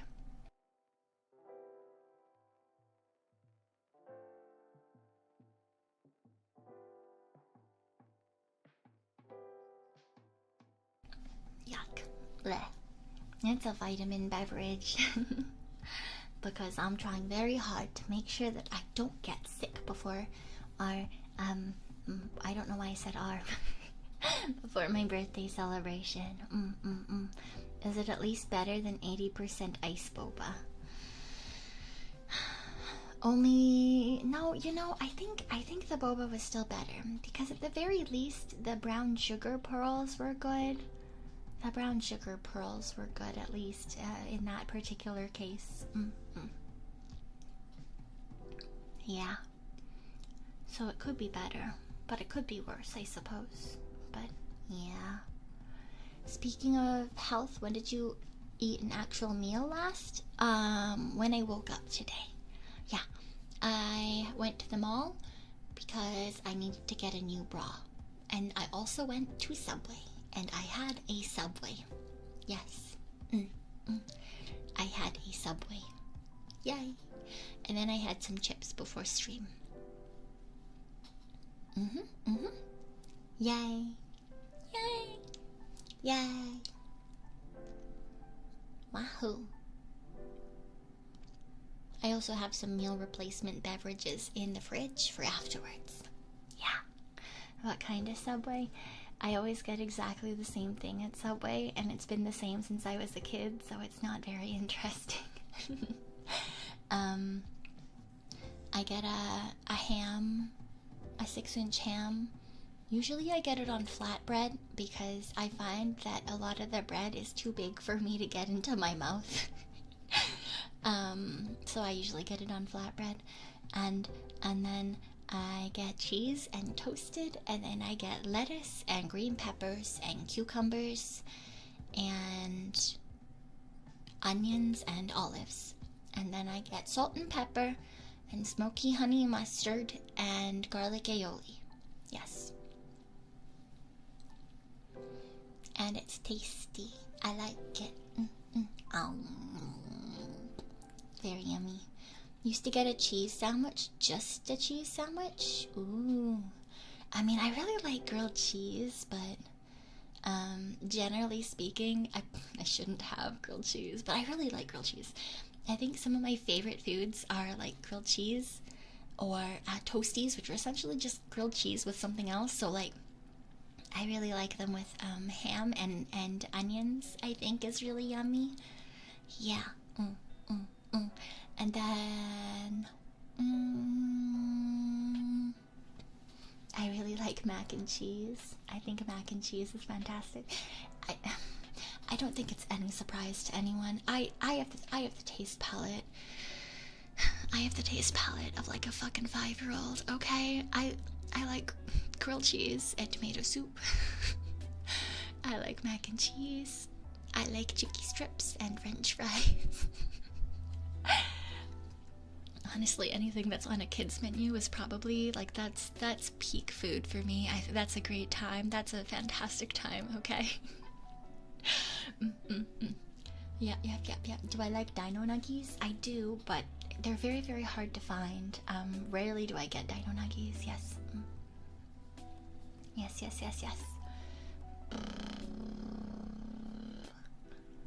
Grilled cheese with tomato soup slaps. Yes, it's so heckin' good, especially if you can dip the grilled cheese into the tomato sauce.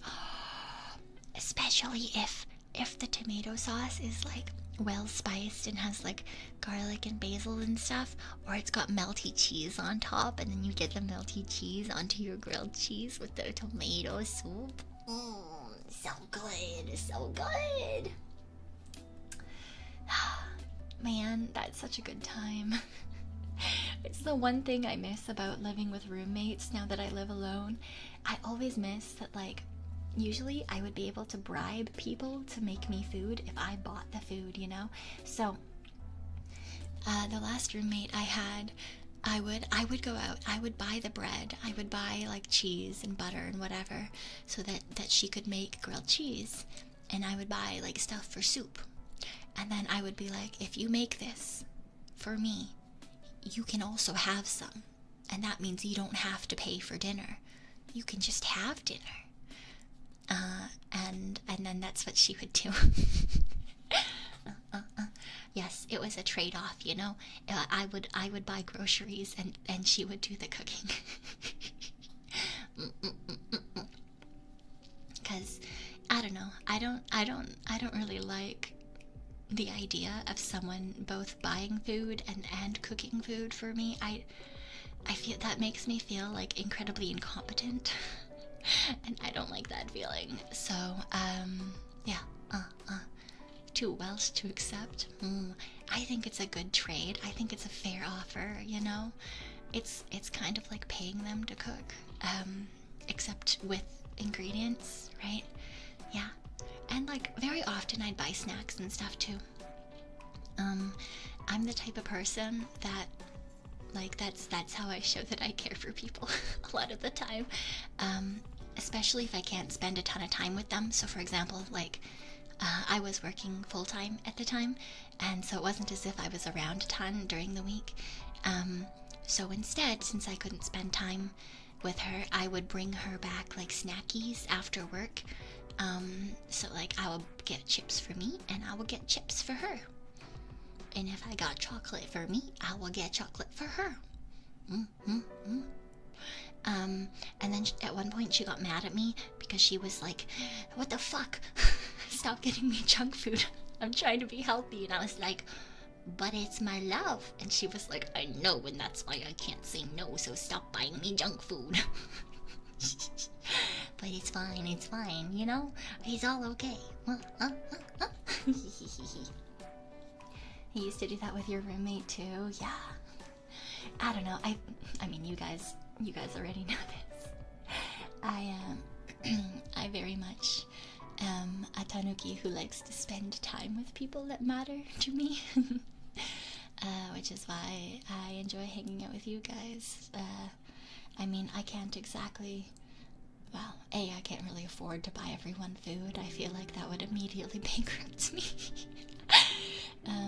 But like, it's not as if I can go out and get us snackies to share or something, so at least I can come and hang out with you guys in general.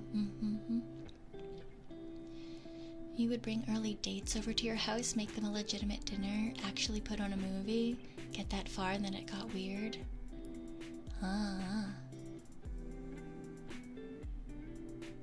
Yeah, I've obviously never done that. Because if you bring someone to your house and then it gets weird like you just said it would, no, the idea of that, that's so anxiety inducing, guys. Oh my god, I cannot imagine. Oh no. No one is allowed to come into my house unless I know them very, very well. Essentially, unless someone is on the level of family to me, they are not allowed in my place. They're just simply not allowed. Which is why I can still count on like my hands the amount of people that have been into this particular apartment since I've lived alone in the last couple of years. Because no, this is my space. You can leave now. I don't want that here. Unless you're a V&U girly, get the fuck out. Oh, that's a mood too. I love all the V&U girlies so much, guys. I love them so much.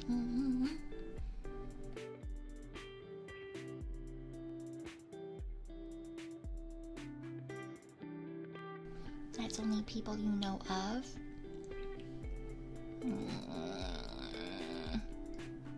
I suppose so.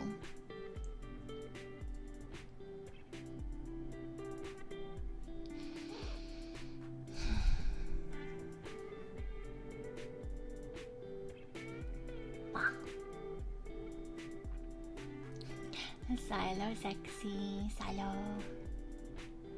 Okay. Let me.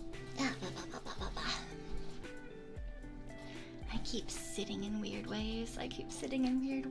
This is terrible. I need to figure out how to sit like a normal person in my chair, guys, but I can't do it. I keep fucking it up. I keep sitting weirdly and then my legs fall asleep.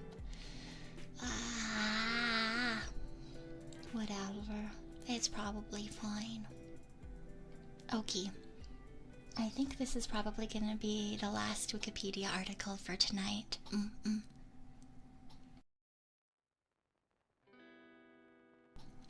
Okay. The Capgrass Delusion. There's something stuck in my throat. Oh, whoa.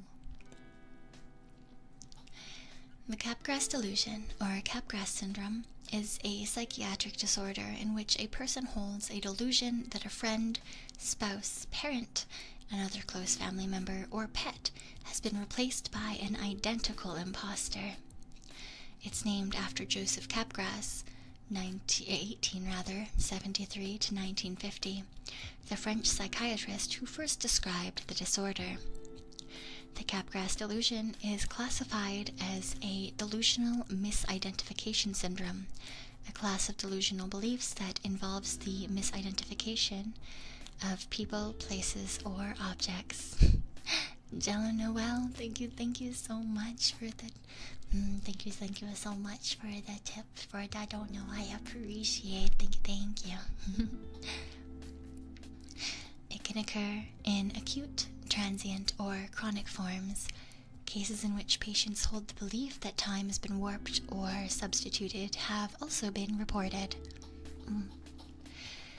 The delusion most commonly occurs in individuals diagnosed with a psychiatric disorder, usually schizophrenia, but has also been seen in brain injuries, dementia with Lewy bodies, and other forms of dementia. It presents often in individuals with a neurodegenerative disease, particularly at an older age. It has also been reported as occurring in association with diabetes, hypothyroidism, and migraine attacks.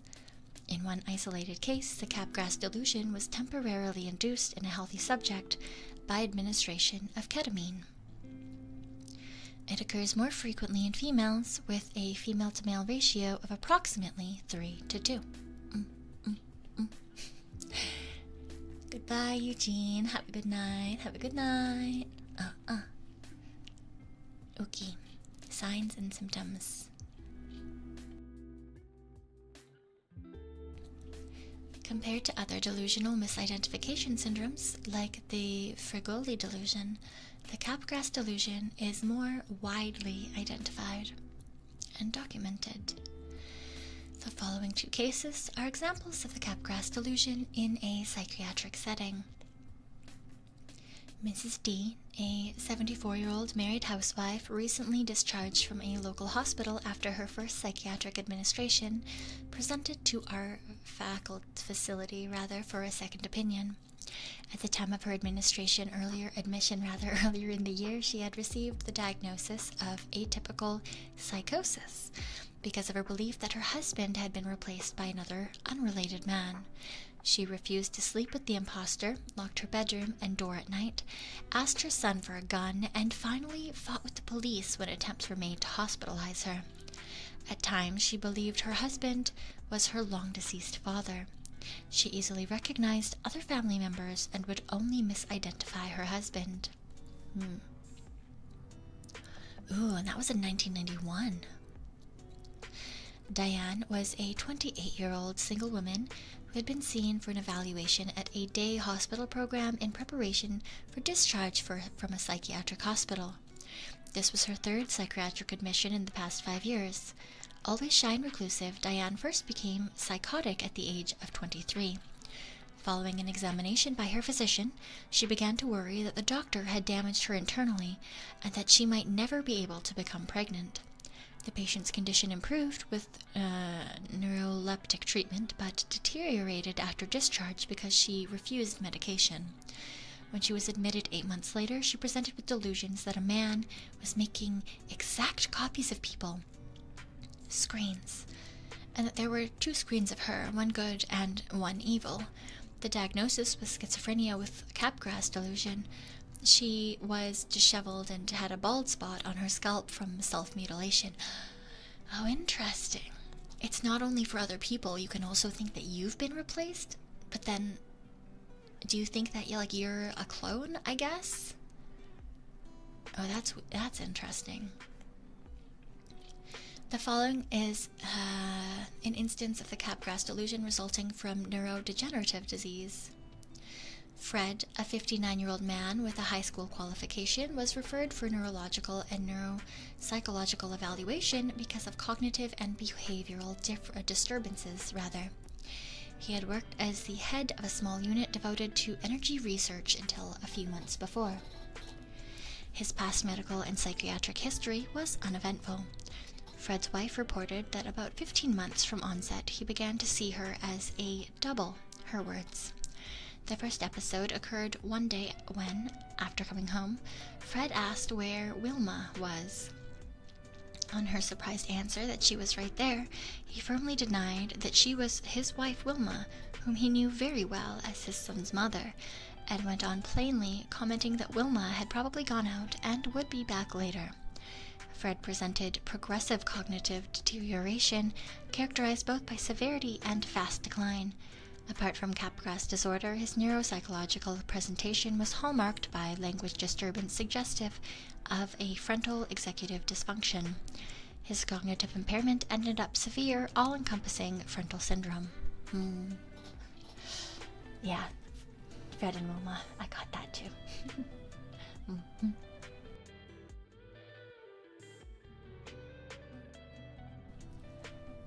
Yeah, poor Pebbles. Oh, God, what was Barney's wife's name? I don't remember. Betty. Yeah. Yes. Man, I still remember those silly little cars from the Flintstones. Those were a heckin' time. I used to actually think that that was a thing, and that my parents would just hide the place for our feet to go because we were too small to reach the road fast enough. Yeah, I was obviously very incorrect.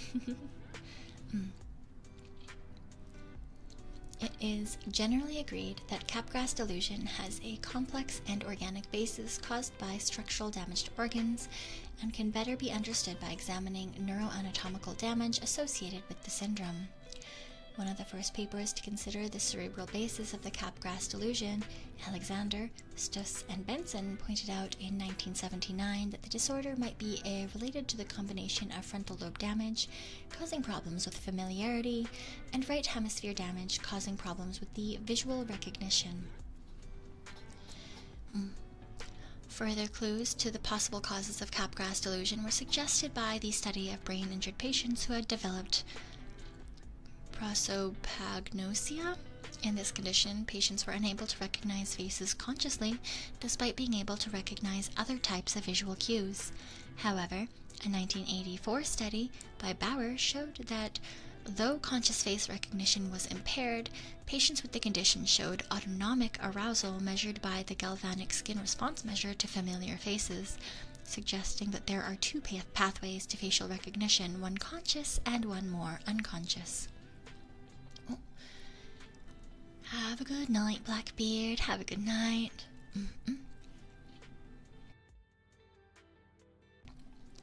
In 1990, a paper published in the British Journal of Psychiatry, psychologists Hayden Ellis and Andy Young hypothesized that patients with Capgras delusion may have a mirror image or double disassociation of prosopagnosia in their conscious ability to recognize faces was intact, but they might have damage to the system which produces the autonomic emotional arousal to familiar faces. This might lead to the experience of recognizing someone while feeling something wasn't quite right about them. In 1997, Ellis and his colleagues published a study of 5 patients with Capgras delusion, all diagnosed with schizophrenia, and confirmed that although they could consciously recognize the faces, they did not show the normal autonomic emotional arousal response. The same low-level autonomic response was shown in the presence of strangers. Young has theorized that this means that patients with the disease experience a loss of familiarity, not a lack of it. Further evidence for this explanation comes from the studies measuring galvanic skin responses to faces. A patient with Capgras delusion showed reduced GSRs to faces in spite of normal face recognition. The theory for the causes of Capgras delusion was summarized in Trends in Cognitive Science in 2001. Yes, basically perpetual uncanny valley, yeah. So like you recognize the face, but there's something that isn't quite right about it. That sounds terrible. Man, that sucks. William Hurston and Villayaner S. Ramchadaran, that was definitely incorrect, but that's fine, reported similar findings in a paper published in the single case of a patient with Capgras delusion after brain injury. Ramchandran portrayed this case in his book Phantoms in the Brain and gave a TED Talk about it in 2007. Since the patient was capable of feeling emotions and recognizing faces, he could not feel emotions when recognizing familiar faces. Ramchandran hypothesized that the origins of Capgras syndrome is a disconnect between the temporal cortex, where faces are usually recognized, see temporal lobe, and the limbic system, involved in emotions. More specifically, he emphasizes the disconnect between the amygdala and the inferotemporal cortex. In 2010, Hirstein revised this theory and explains why a person with Capgras syndrome would have that particular reaction of not recognizing a familiar person. Hirstein explains the theory as follows. My current hypothesis on Capgras, which is a more specific version of an earlier position I took in the 1997 article with V.S. Ramchandran, according to my current approach, we represent the people we know well with a hybrid representation containing 2 parts. One part represents them internally, or externally rather, how they look, sound, etc. The other part represents them internally, their personalities, beliefs, characteristic emotions, preferences, etc. Capgras syndrome occurs when the internal portion of the representation is damaged or inaccessible. This produces the impression of someone who looks right on the outside but seems different on the inside, i.e. an imposter. This gives a much more specific explanation that fits well with what patients actually say. It corrects a problem with the earlier hypothesis in that there are many possible responses to a lack of emotion upon seeing someone. Furthermore, Ramchandran suggests a relationship between the Capgras syndrome and a more general difficulty in linking successive episodic memories because of the crucial role emotion plays in creating memories. Since the patient could not put together memories and feelings, he believed objects in a photograph were new on every viewing, even though they normally should have evoked feelings. For example, a person close to him, a familiar object, or even himself. Others, like Marin and Silberfarb, have also proposed links between the Capgras syndrome and deficits in aspects of memory. They suggest that an important person or a familiar person, usually the subject of a delusion, has many layers of visual, auditory, tactile, and experiential memories associated with them, so the Capgras delusion can be understood as a failure of object constancy at a high perceptual level. More likely, more than a mere impairment of the autonomic emotional arousal response is necessary to form Capgras delusion, as the same pattern has been reported in patients showing no sign of delusions. Ellis suggested that a second factor explains why this unusual experience is transformed into a delusional belief. The second factor is thought to be an impairment of reasoning, although no specific impairment has been found to explain all cases. Many have argued for the inclusion of the role of patient phenomenology in explanatory models of the Capgras syndrome in order to better understand the mechanisms that enable creation and maintenance of delusional beliefs. Capgras syndrome has also been linked to reduplicative paramnesia, another delusional misidentification syndrome in which a person believes a location has been duplicated or relocated. Since these two syndromes are highly associated, it has been proposed that they affect similar areas of the brain and therefore have similar neurological implications.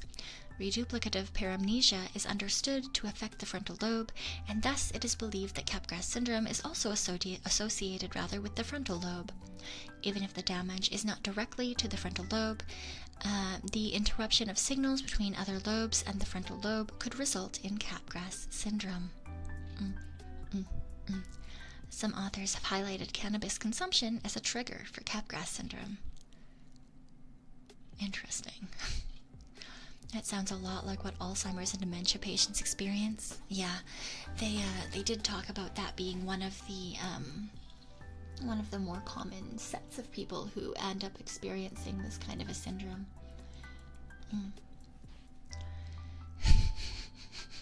Phenomenon, phenomenon, phenomenon, phenomenon. Maybe, hello, maybe. Maybe.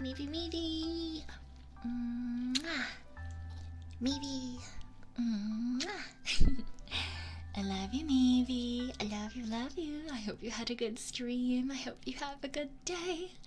Yes. We are just doing some Wikipedia reading today. Oh, this was gonna be the last one, but maybe we'll do one more just in case. But yes, for those of you coming in with my absolutely wonderful, beautiful, and fantastic Kohai Maeve, Silo, my name is Cyon Hart. I am from V&U's Gen 3 Oracle. I am one of Maeve's senpai. And today we are doing some Wikipedia readings, just some silly little things, and hanging out, doing some chatting. We did some readings about rubber duckies and that one particular dress that is black and blue. But I apparently have strange eyeballs and I see it as white and gold. So, you know, if you guys could, if some of you also see that as white and gold, please do let me know. I feel like most of the informants saw it properly, and, you know, it is what it is. Jello Noel, thank you for the gifted membership. Thank you, I appreciate it. Thank you.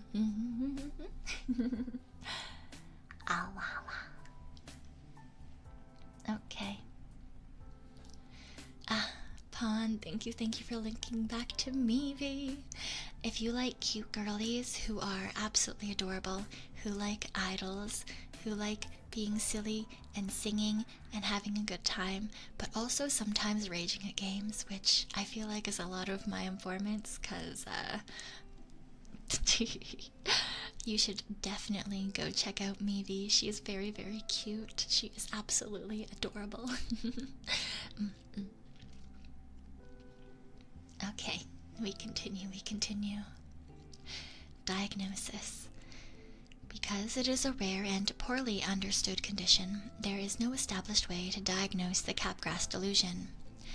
Diagnosis is primarily made on a psychiatric evaluation of the patient, who is most likely brought to a psychiatrist's attention by a family member or friend believed to be an imposter by the person under the delusion.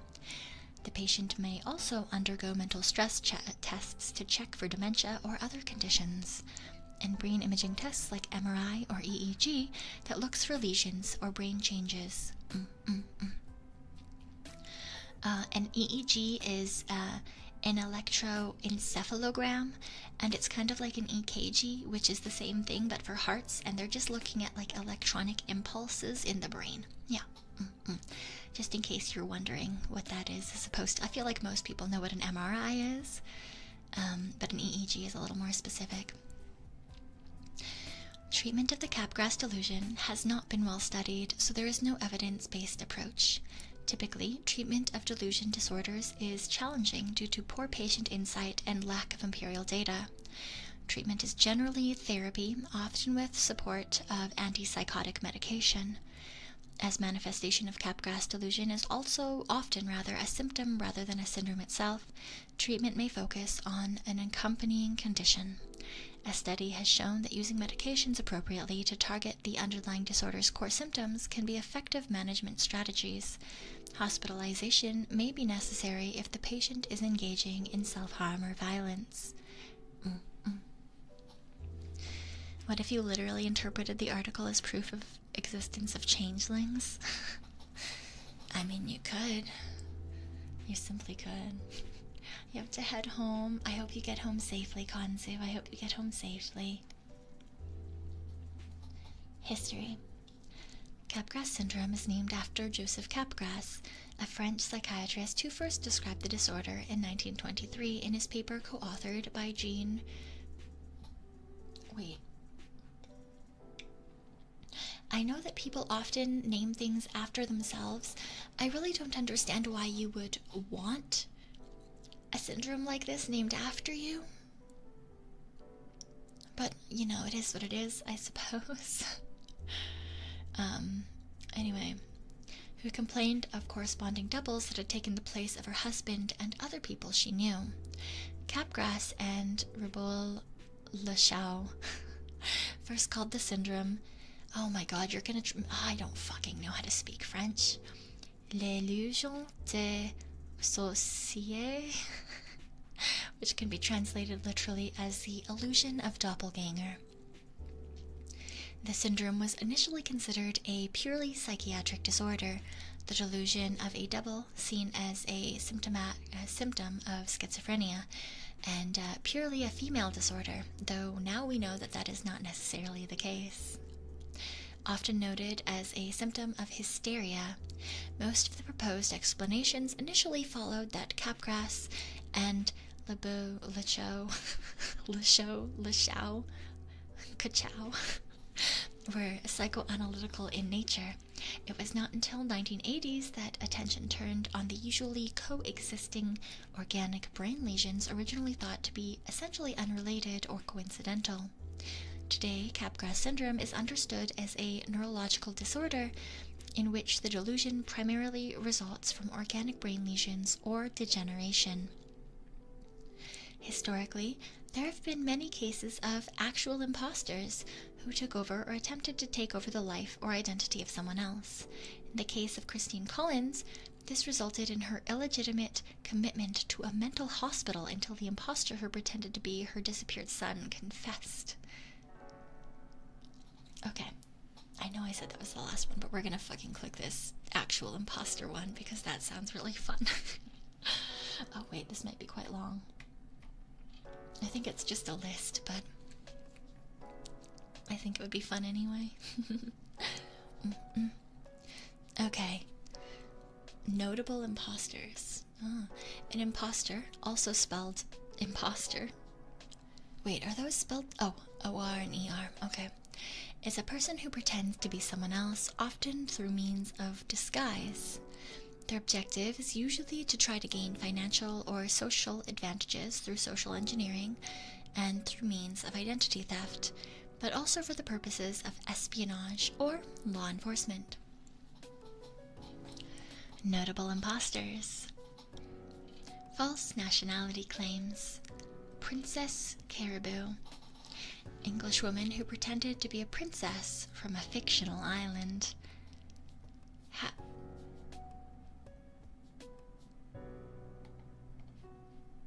I'm gonna open that one. Koila Pandit, African-American pianist-organist who pretended to be from India. George Salmanizer, who claimed to be from Formosa.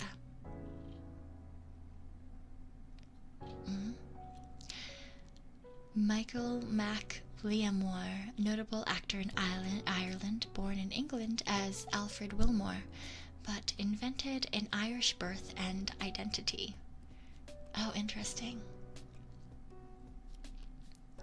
False minority national identity claims.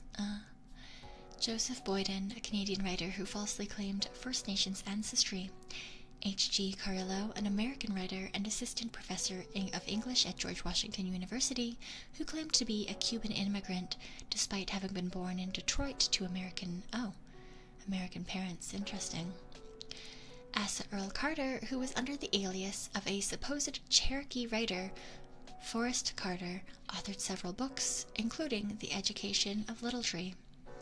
Chief Buffalo Child Long Lance, an African-American who claimed to be the son of a Blackfoot chief. Iron Eyes Cody, Italian-American actor, the Crying Indian Chief, in the Keep America Beautiful public service announcement in the early 1970s, who claimed to be of Cherokee Cree ancestry.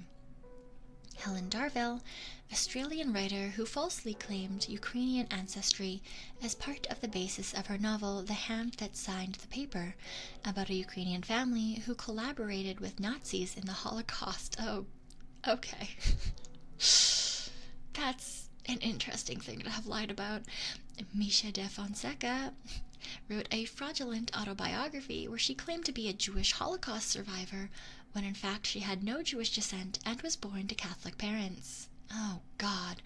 Her book, Misha, A Memoir of Holocaust Years, received international fame.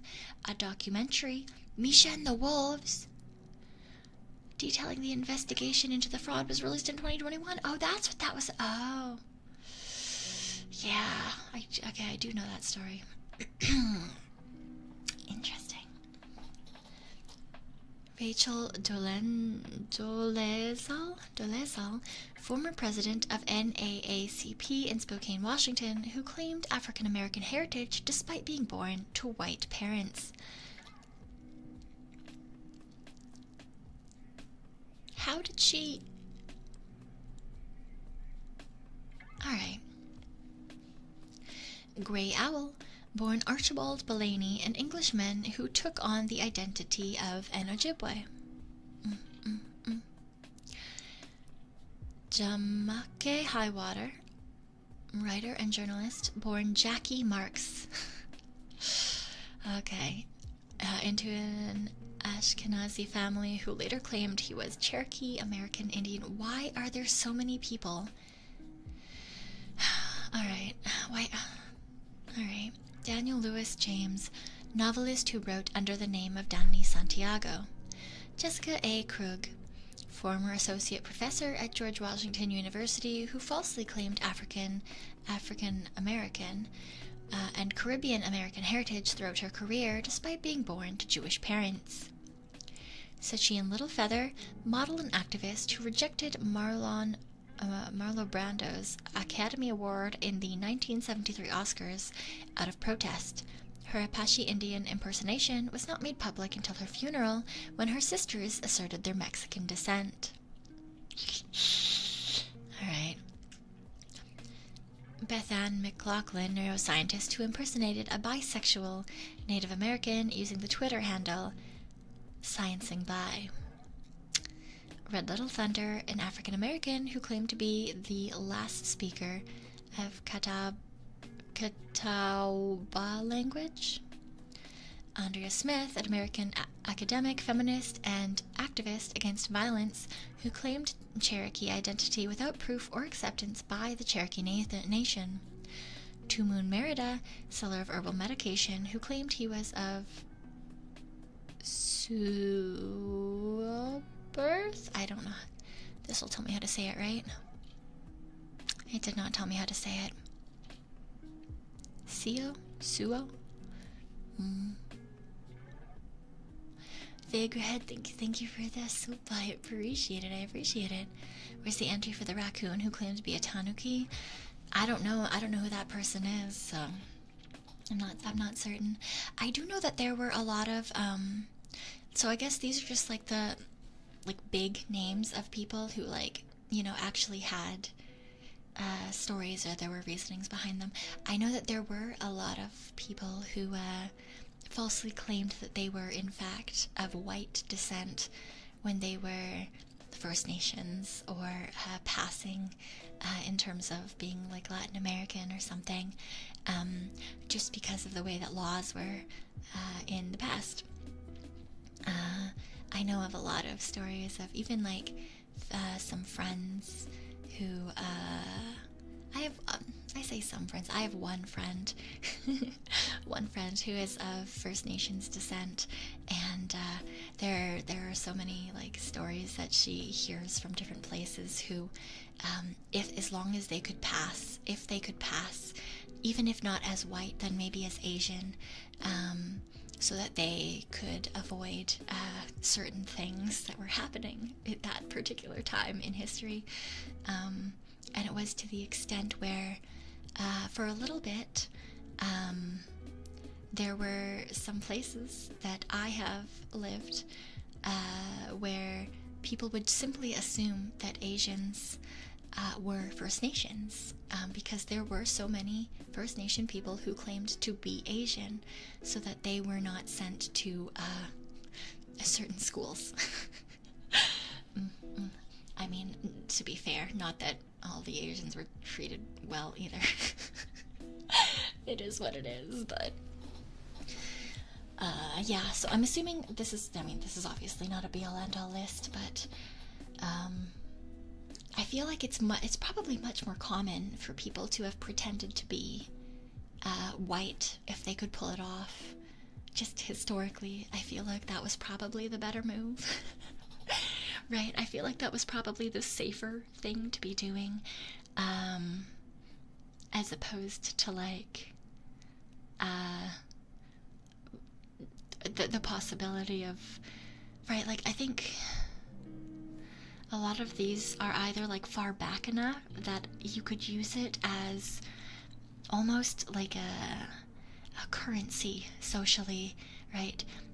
I'm this cool new thing that you don't really know about because it's in the era of settlers, or it's something that's quite a bit more recent, where things are not, the exact way that they are now, or the exact way that they were, when certain things were occurring. That's kind of interesting to see, though. But it's always people who are, I feel like it's all people who are safe, knowing exactly where they are. The fact that someone pretended to be a Holocaust survivor, right? Just Jesus Christ. In what fucking world is that okay? Or the person who pretended to be Ukrainian so that she could write a book about how Ukrainians were Nazis, or helped the Nazis. What? I'm sorry, excuse you. What? That's just exploiting a situation? Yeah, well, I'm certain that all of these people, right, they did it specifically for self-gain, right? The people who wrote books. It's because if you're writing a book from the point of perspective of, a First Nations family, or some storyline that says that that's where it's coming from, I mean, most people are not going to give a fuck if you write that story if you are not First Nations. It's kind of like writing a story about what it's like to grow up in, I don't know, Vietnam during the war, and you didn't live in Vietnam during the war. Most people would not bother with that. So, yeah, no, it's definitely people who did it for their own benefit, as opposed to anything else. But yeah, it's certainly a fucking decision. Alright, and false royal heritage claims. Wow, a lot of people going for people in Russia. Maris Aort claimed to be Grand Duchess Tatiana of Russia. Granny Elena, why her name is Granny Elena? Oh my god. Granny Elena claimed to have been Grand Duchess Maria of Russia. Michelle Anches claimed to be Grand Duchess Tatiana of Russia, once again, okay. Anna Anderson, who may have really believed that she was Grand Duchess Anastasia of Russia. Bardia, ancient ruler of Persia, widely regarded as genuine, but was claimed to be an impostor by his successor. Mary Binton pretended to be Henry VIII's daughter, Mary. At the time, many considered that her father should be deposed in her favor. Oh, that's interesting. That is certainly interesting. Have a good night, Acanthus. Have a good night. Bowel case concerning a resurrected Indian prince who may have genuinely believed he was who he claimed to be. Interesting. Natalia Belakodze appeared in the year 1995 and went to Russia in the year 2000, where she tried to claim the Romanov fortune as Grand Duchess Anastasia of Russia, daughter of... Yeah, I feel like a lot of people are going for that one, especially after the kids movie came out detailing that story. I mean, it was obviously not historically accurate, but I feel like that told a lot of people that there was like, oh, interesting. And then if they looked into history about like lineages in Russia during that time period, like there was a lot of shit that went down. So you could claim a lot of stuff. I feel like not a single one of them is probably all that successful in it, though. Marga Bots claimed to have been Grand Duchess Olga of Russia. Helga Debranche claimed to have been the secret legitimate daughter of Gustav IV Adolf of Sweden and Frederica of Baden, whom I have no idea who either of those are. Who is this? The King of Sweden. Okay. Alexis Belden, who claimed connection to various European royal houses. Mary Carleton, who was, among other things, a false princess and a bigamist. Count Dante is the assumed name of John Kean, who claimed to be descended from Spanish nobility. In his campaign to promote a system of martial arts, he also claimed victories in various secret death matches in Asia and mercenary activity in Cuba, none of which was proven.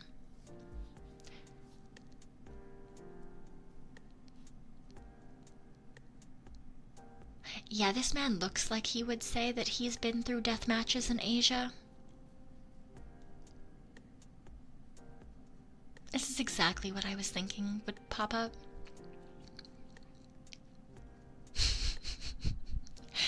That or a fedora. That very specific, I've got the power of God and anime on my side. You know? I'm a king, I'm a descendant of nobility, and I've claimed victories in secret death matches across Asia, and I was a mercenary in Cuba. I could kill you in 127 ways. I could kill you just for looking at me wrong. Bloodsport starring Jean-Claude Van Damme, yeah. First rule of death matches is don't talk about death matches. Oh my god, right? It's so funny. Like, for all we know, he actually did these things. But he also fits my in-brain stereotype of someone who didn't do these things but would claim to do these things, you know? He looks kind of like the way that certain Raccoon World police officers look, and then they're like, I've caught the world's best phantom thief, and I'm just sitting at home and they're on the TV like, I caught her, and I'm like, bitch, you know? He looks like an old-timey cartoon villain. Yeah. Like, it looks like he would be that guy who's like, yes, confidently, this thing, and you're like, huh?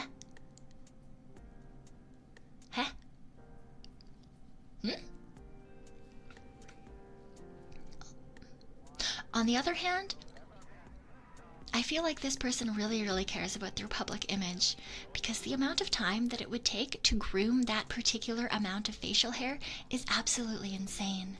That is absolutely insane. To get that facial hair to look like that and maintain any amount of like symmetrical anything, that's a lot of time. That's a lot of effort. Like, dude, I don't want to think about the amount of like mental effort would be put in to like the idea, just thinking about the maintenance that goes behind this facial hair. Goddamn, man, I look at men with beards and I think the same thing. Like, if it is like a well-groomed beard, like if someone has well-groomed facial hair, I obviously don't know the amount of time that actually takes, but my assumption is that that takes probably a good amount of effort to maintain in in that particular form, you know? Like when especially, okay, I've only in my life seen a couple of people with mustaches that do, but like the people who put like wax in their mustaches and they style them in a very particular manner daily.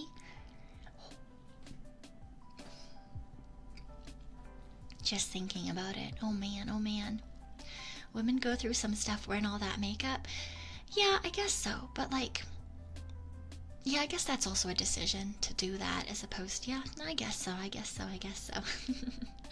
In my mind, it's just this thing, like obviously it's alien to me, so I can't really conceptualize what's going on there for the most part. I don't know, for some reason in my mind, I'm just like picturing a person who's like either got like the most precise hand with like an electric trimmer, or like is going in with scissors and just like all the tiny little pieces that like possibly stick out and are out of place. Oh, Vigrad, thank you for the super. This guy reminds anyone of the movie Surf Ninjas. What the hell is Surf Ninjas? Oh my god. Alright, it looks like there are a lot of people claiming to be Russian royalty, which makes sense because that line kind of got deleted. I feel like that is also a decently well-known piece of history. Yeah, so there's a lot of Anastasia. There's some other duchesses and people as well. You know, Tammet claimed to be...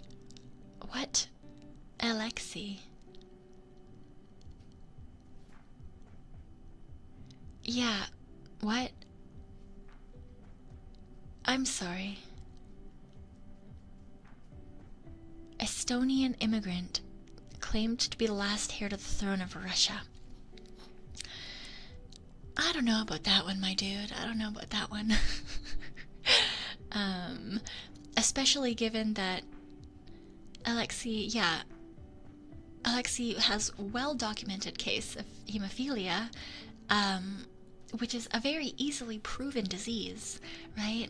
Like, that's not something that you could be like, oh, it's hard to prove that I have this disease.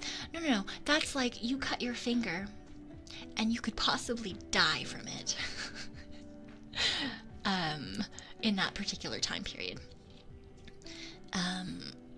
It would have been a very easily disproven thing if he did not have that very particular condition.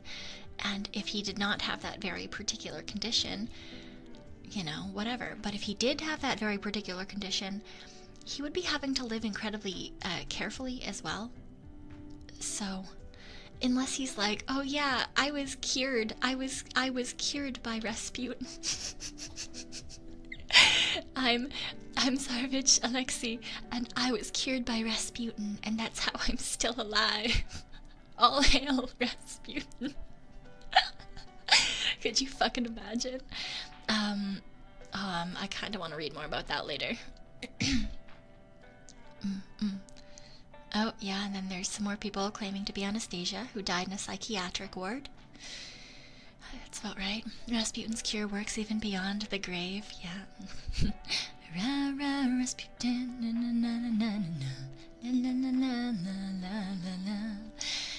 oh, and then a whole list of fraudsters.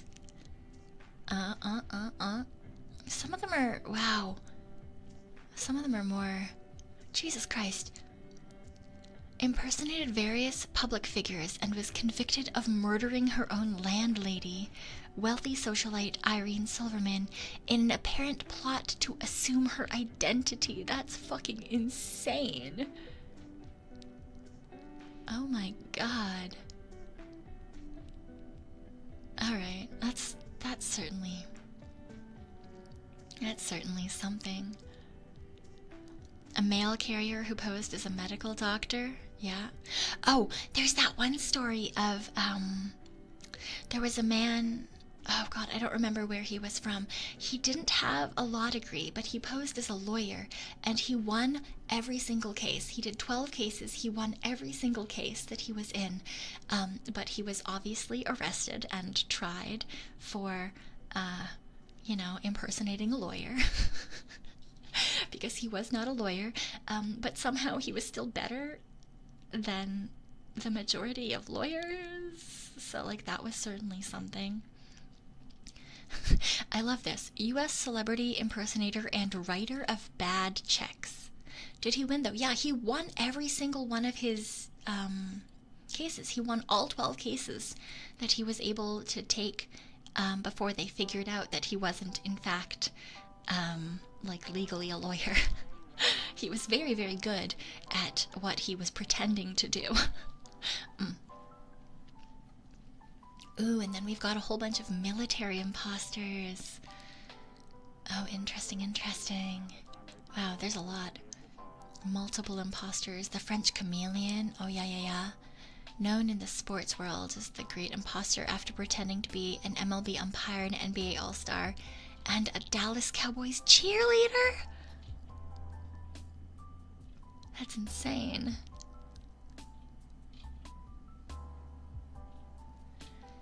Wow. Became a university physics professor, including the U.S. Secretary of State. Claimed to be, person who claimed to be a victim of satanic ritual abuse, a Holocaust survivor. Oh! Mamoru, who claimed to be a deaf composer, though it was later revealed that his hearing ability had already improved, and most of his written works were by Takashi Nigaki, conductor of the Onimusha soundtrack. Oh, wow. Nice. You know, they're trying, I guess. Why pick the Dallas Cowboys? They suck. Maybe that's why, though. Maybe he thought, like, no one's paying attention to the cheerleaders of the Dallas Cowboys. I don't know, man. And there's others, just generally other people. Spanish woman who claimed to be a survivor of the 9/11 attacks? Dude. Like, I know why you would do that. Like, they wanted, like, the attention that came with being a survivor. But Jesus fucking Christ. Do you really need to capitalize on something like that? That's... Christ. The next one's kind of funny, though. American writer who presented himself as a reformed convict and drug addict who didn't actually have any criminal record. See, that's just a strange impersonation. Like, that's kind of funny. That's just silly tee haha, you know?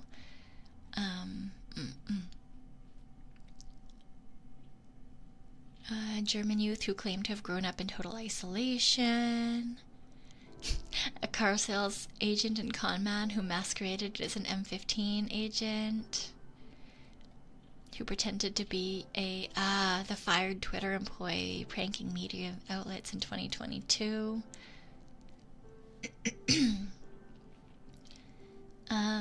At the age of 30, attended academy by posing as a teenager?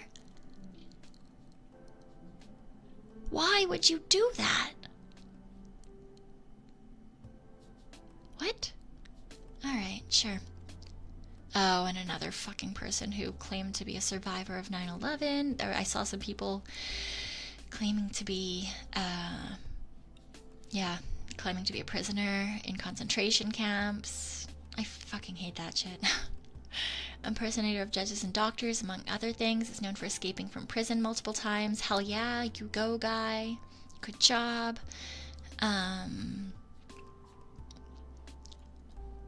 For legal reasons, that is a joke. Someone who took the place of Martin Guerre in the mid-16th century and lived with his wife and 3 This is literally... Oh, this woman was probably sent to a psychiatric hospital.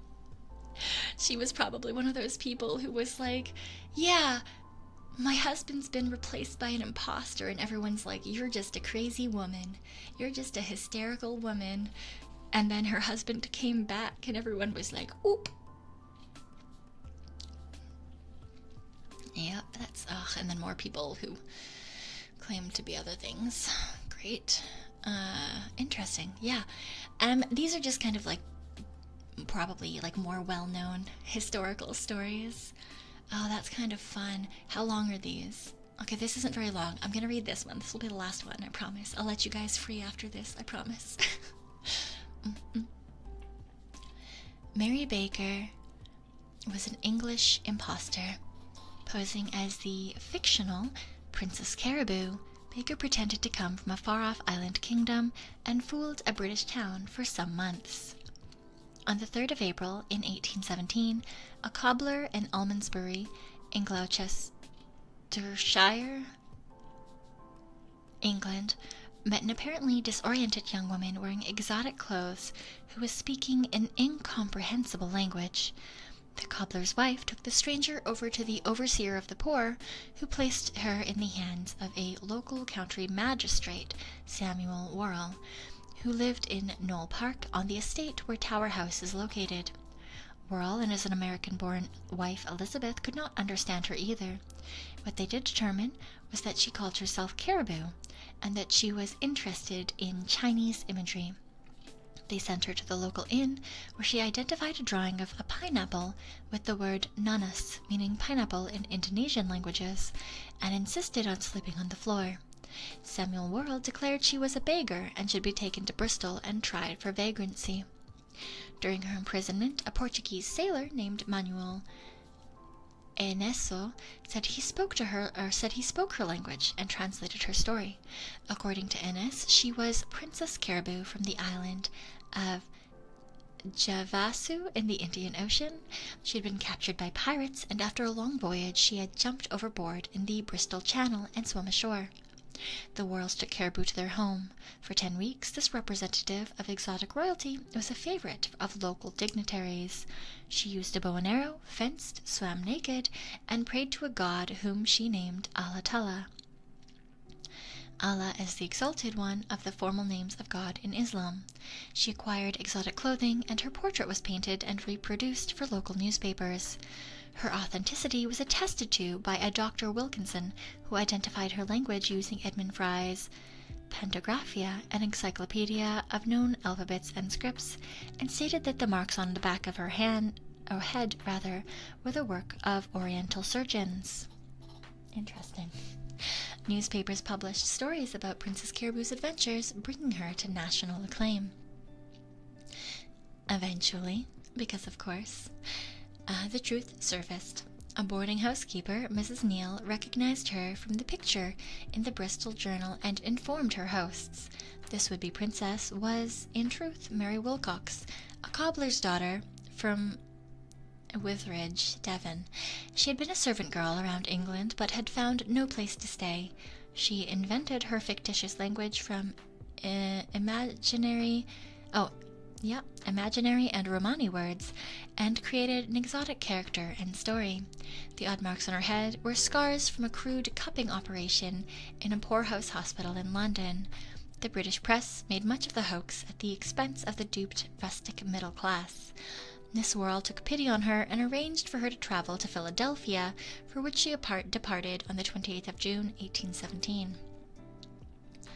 On the 13th of September, 1817, a letter was printed in the Bristol Journal, allegedly from Sir Hudden Lowe, the official in charge of the exiled Emperor Napoleon on St. Helena. It claimed that after the Philadelphia-bound ship bearing the beautiful caribou had been driven close to the island by a tempest, the intrepid princess impulsively cut herself adrift in a small boat, rowed ashore, and so fascinated the emperor that he was applying to the Pope for a dispensation to marry her. That story is unverified and not credible, given that St. Helena is an isolated rock near the South Atlantic, many thousands of miles from the USA. In the United States, she briefly continued her role, appearing on stage in Washington Hall, Philadelphia, as Princess Caribou, with little success. Her last contact with the Worrells was in a letter from New York in November of 1817, in which she complained of her notoriety. She appears to have returned to Philadelphia until she left America in 1824, returning to England. In 1824, she returned to Britain and exhibited herself for a short time on New Bond Street, London, as Princess Caribou, but her act was not successful. She may have briefly traveled to France and Spain in her guise, but soon returned to England.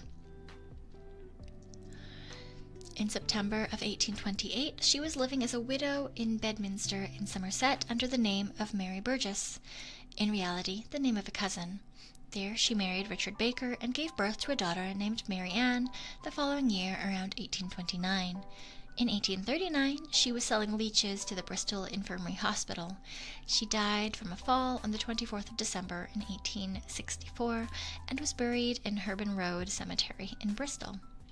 Her daughter carried on with her business, living alone in Bedminster in a house full of cats until her death in a fire. Oh, Jesus Christ, in February 1900. Alright, okay. Yeah, alright. That's certainly something. It got dark in the end. I mean, yeah, they really went from like, here's this girl who decided to pretend to be a princess.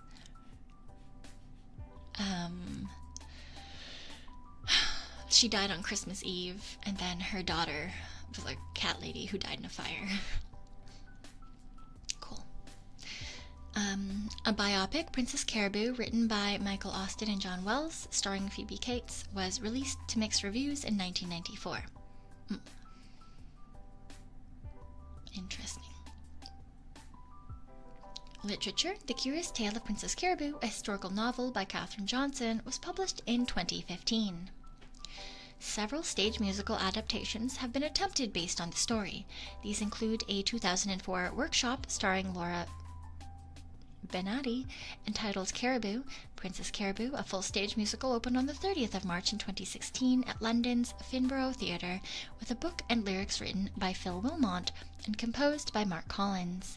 The limited-time run opened to positive reviews and earned Best Musical and Best Lighting Design nominations at the Off West End Theatre Awards. Princess Caribou was a 2016 French-language bande dessinée by Antoine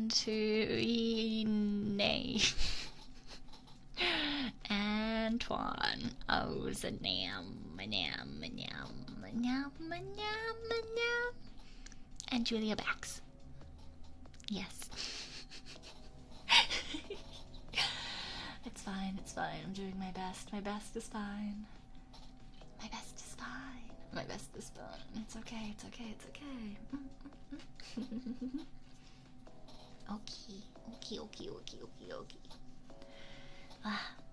Drink the last of the drink.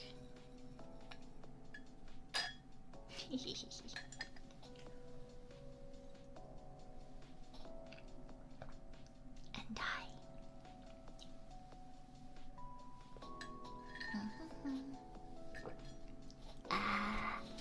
Gross. Ah.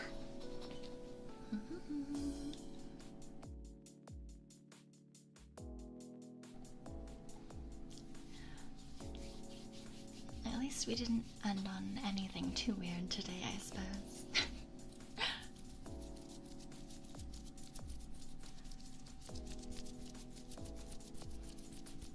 We just did a lot of silly things. Like the emus.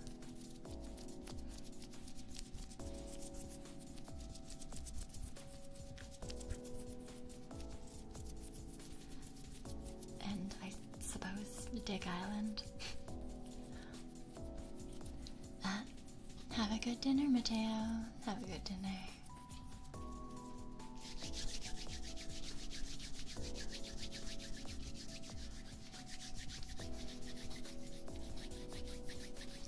The emus will rise again.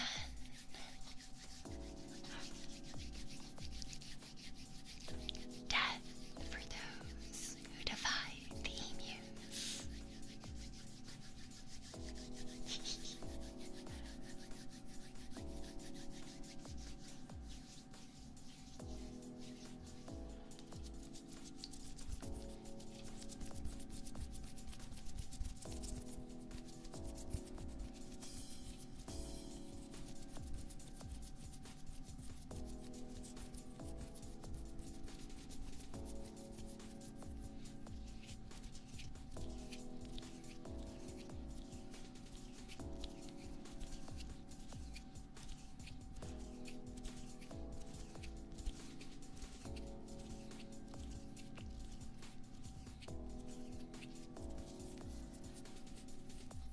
Yeah, I think the Emu War is probably one of my favorites as well.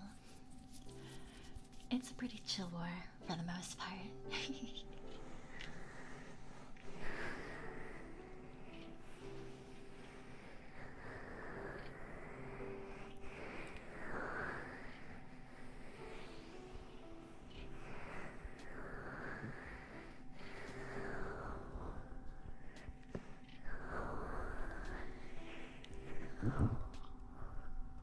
Yeah, they did make a movie about it. They're also making another one, apparently.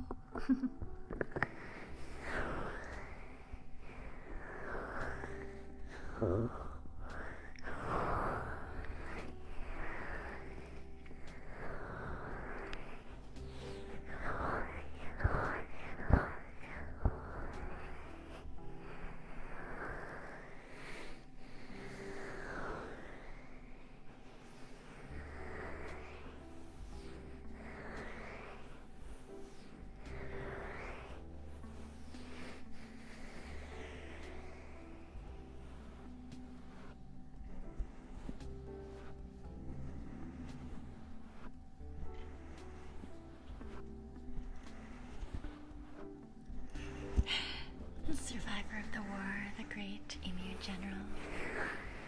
That would be funny.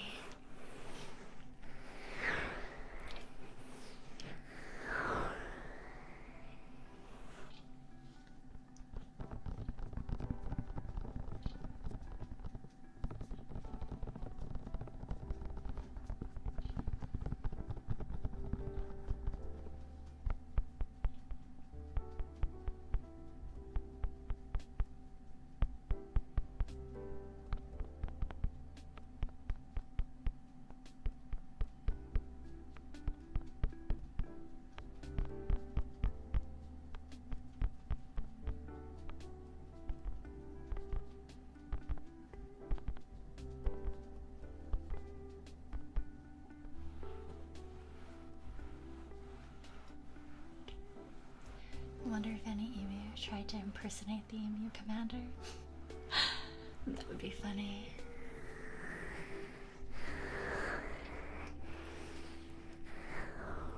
Bow to me. I am the first son of the great emu commander.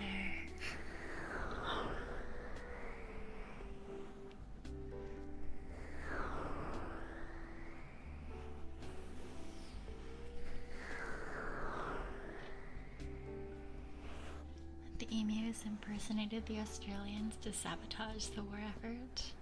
Maybe. And that's why it was Meredith both times. Just doing their best. But it's hard to want to kill your fellow emus when you as well are an emu.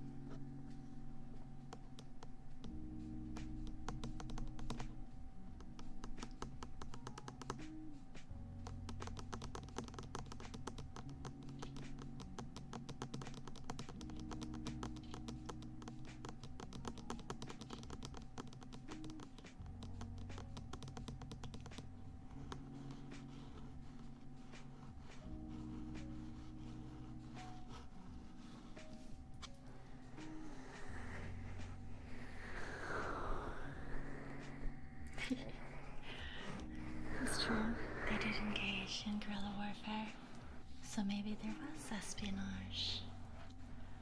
You really never know.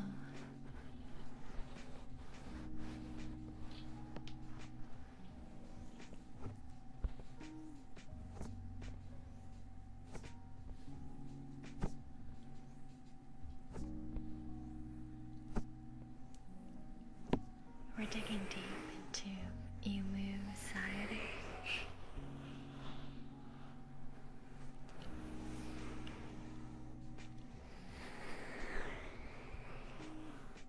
Agent Emu was never caught.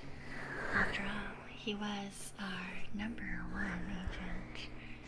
Now, why do I say was? Well, after all this hard work, he deserves a fantastic retirement. Of course, on his own farm in Western Australia. To this day, he farms wheat and mingles with the locals, letting us know if they ever want to donate more metal to society.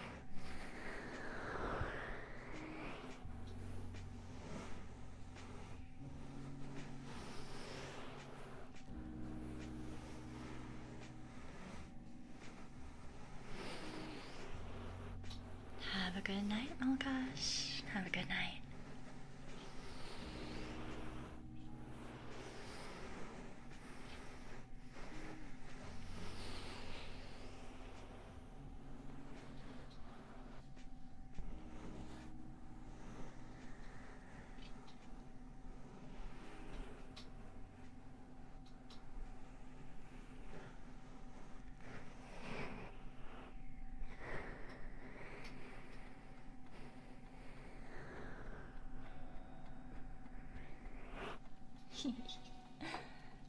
How long before they deploy the mecha emu? I don't know. Maybe there is no mecha emu. Maybe we're all just stuck here.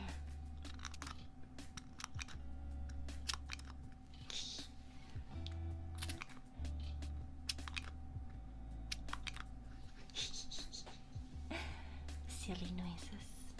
I like silly noises. I think they're fun.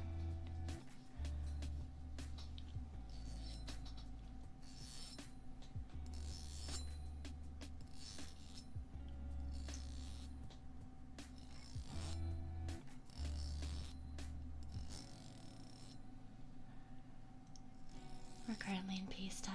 Surely they wouldn't be developing such a weapon. You never know. You never know.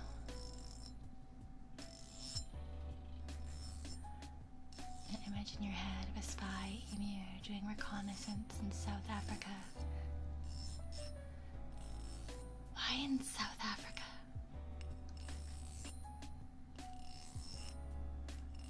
Why in South Africa? How did he get there? Can emus fly planes? I mean, they are a flightless bird. I could see them learning how to fly planes just for the fucksies.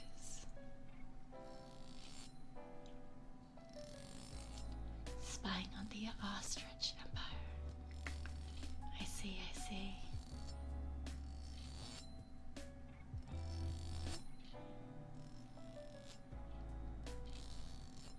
Zenith.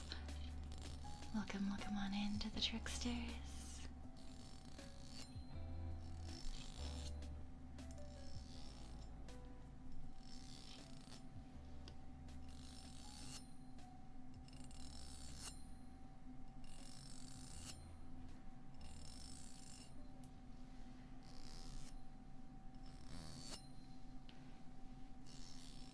Although that does remind me, I promise I will have a script read out before the birthday celebration this weekend. I will be doing less streams this week just to try to save my voice, I suppose, until Friday. But that means that I will actually have time to get that out to you guys. In terms of where I'm gonna drop you guys, that is highly dependent on if there is someone else doing ASMR style content. Give me a second, I'm just gonna move over to the other screen.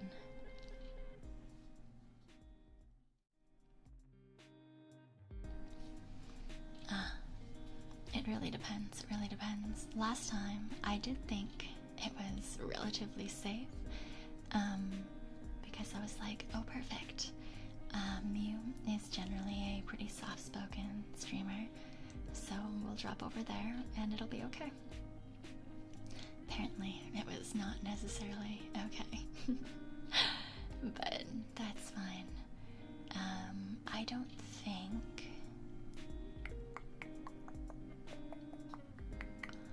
Oh yeah, no, definitely not there. I don't think that anyone is doing anything that is soft tonight, so we might just end it with us. Just because I don't want to drop anyone anywhere if they're sleeping, you know? We're just chilling. And I thought it was okay last time, but I did see a couple of comments in the pre-chat. Also, I got a Maro about it. So...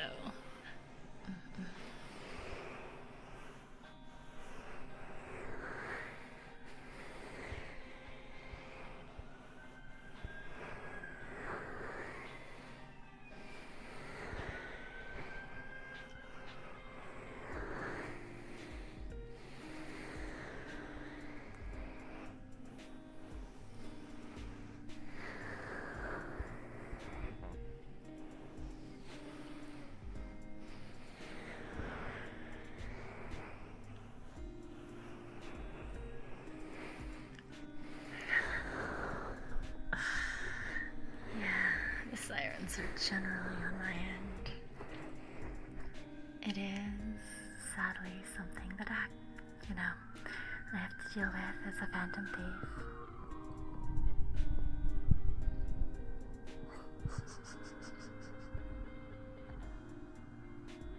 Go away.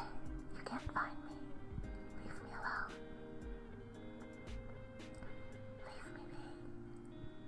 There is no one here. I promise.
viewers only ASMR. Those I tend to try to theme as opposed to just chatting or these wiki reads.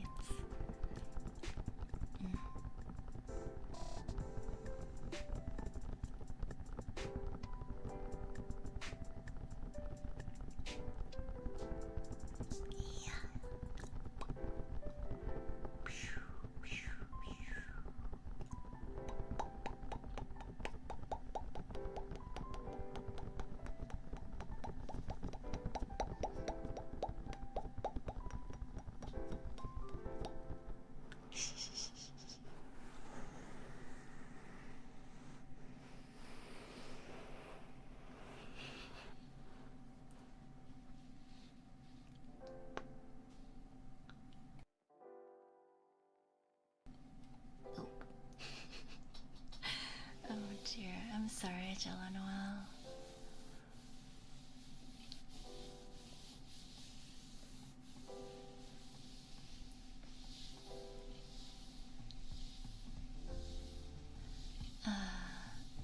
Yeah, anything that has anything to do with spiders, probably not, no. That's not, no. I heckin' hate spiders so much. Jello Noel needs emergency affirmation. You can do it. Get through work. We all know you can. After all, you're such a hard worker. And even when it feels like you're not necessarily going to make it, we all know that you'll always push through to the end. Even when it feels like you won't necessarily get there. Because you have to. Because you're at work.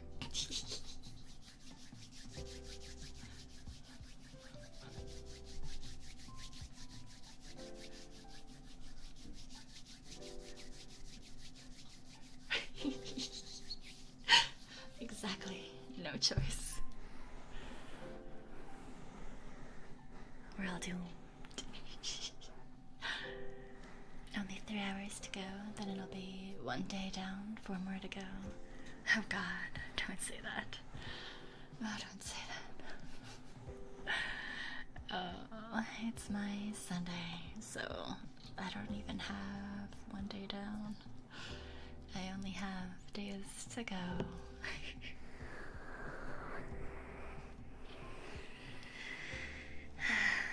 Tanuki week about to start. Are you good? Yeah, I'm panicking. In fact, as soon as this stream ends, I have to go finish working on the thingers. The thingers, you know the ones, the things. The pictures, the infographics, that's the one. The infographics. I think I have the main ones set up. Actually, I can show you guys because I'm going to be posting them soon anyway. Do I remember where I put them though? Oh yeah. Oop. So these things, these are what I need to do. So I've got this one done.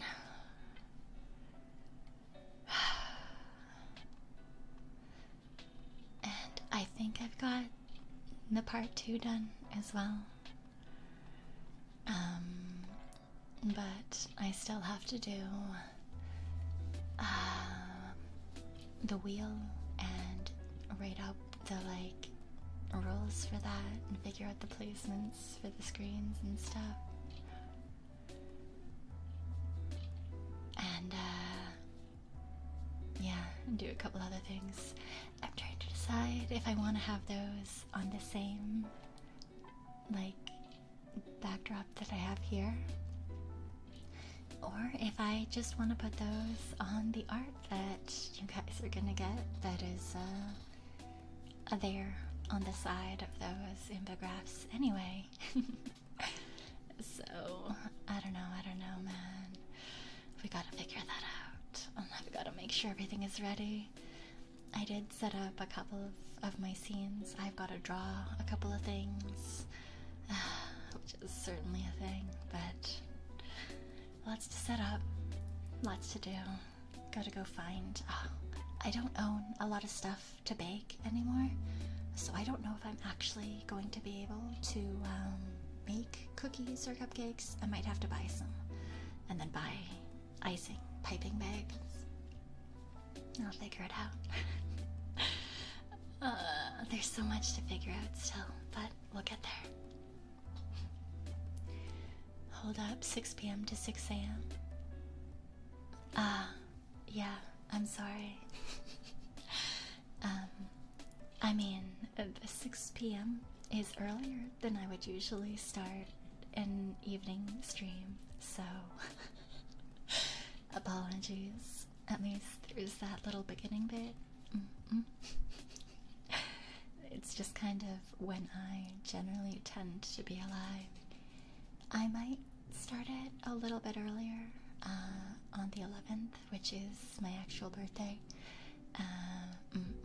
But yeah, I mean, I'm doing my best so that at least a little bit is in the daytime-ish, you know, for people, even if only a little bit, or when you wake up in the morning, I suppose.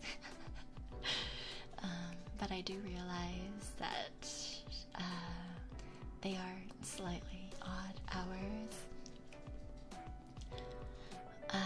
Yeah, but I mean, it is what it is. You watch a nocturnal streamer, I'm sorry, and you saying that, you know, it's hard for you as a West Coast boy. Waverly, I am also in PST. I am just Tanuki, okay? I am just Tanuki. I'm sorry, I'm so sorry.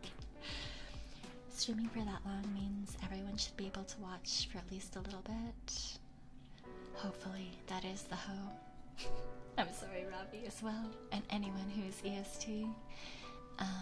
But I thought about doing, like 8 to 8, because usually my evening streams start at 8, and I was like, that would be mean, that would be too mean, so we're gonna start it at 6, so hopefully there's at least a little bit that you can come and hang out and celebrate with us.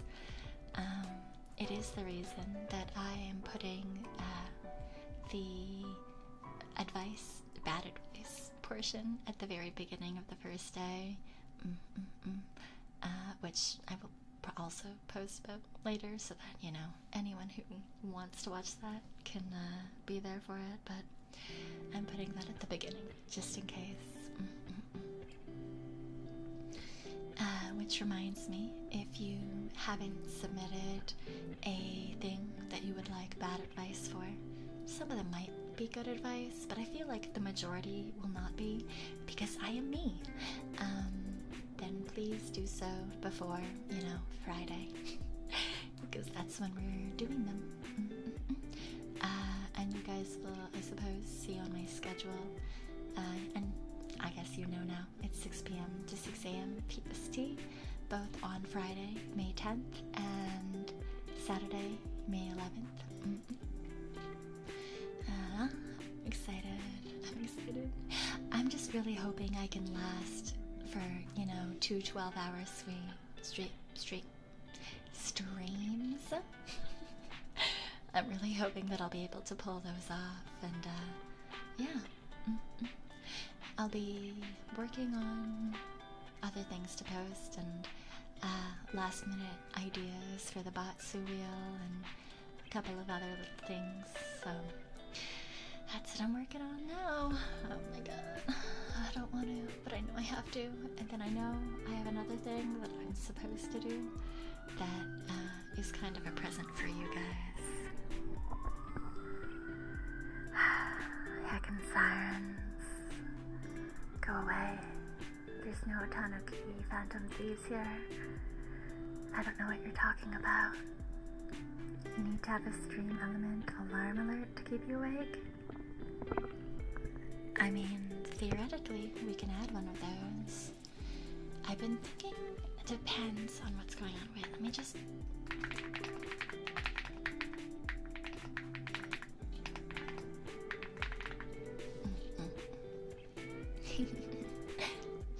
I think that might actually be something on here. Oh, no, not technically. That's just for recording. But we can always play play around with some of the alerts and stuff while we're going. Keyboard docs. Yes, I do quite enjoy the clickety-clicketies.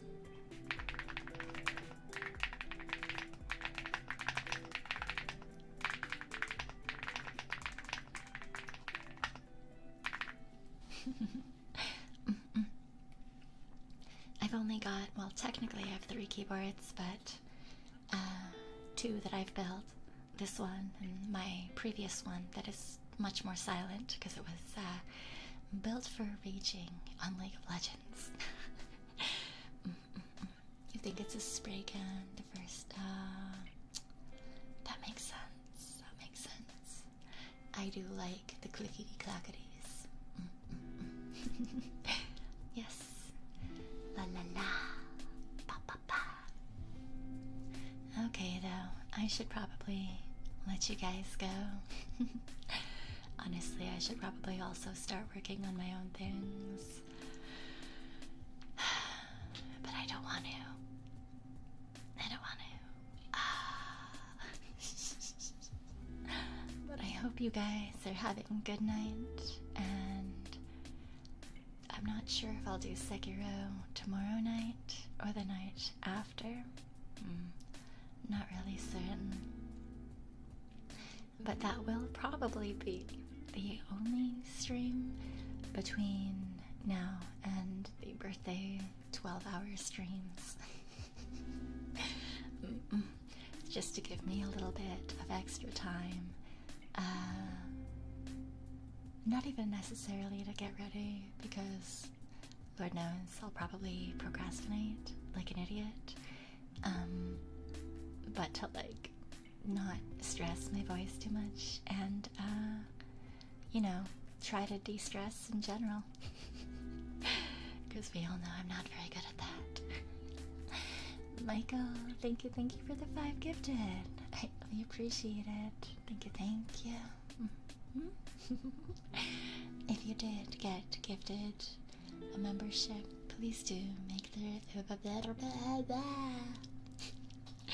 please do make sure to thank them, and welcome on in. Okay, I'll see you guys soon.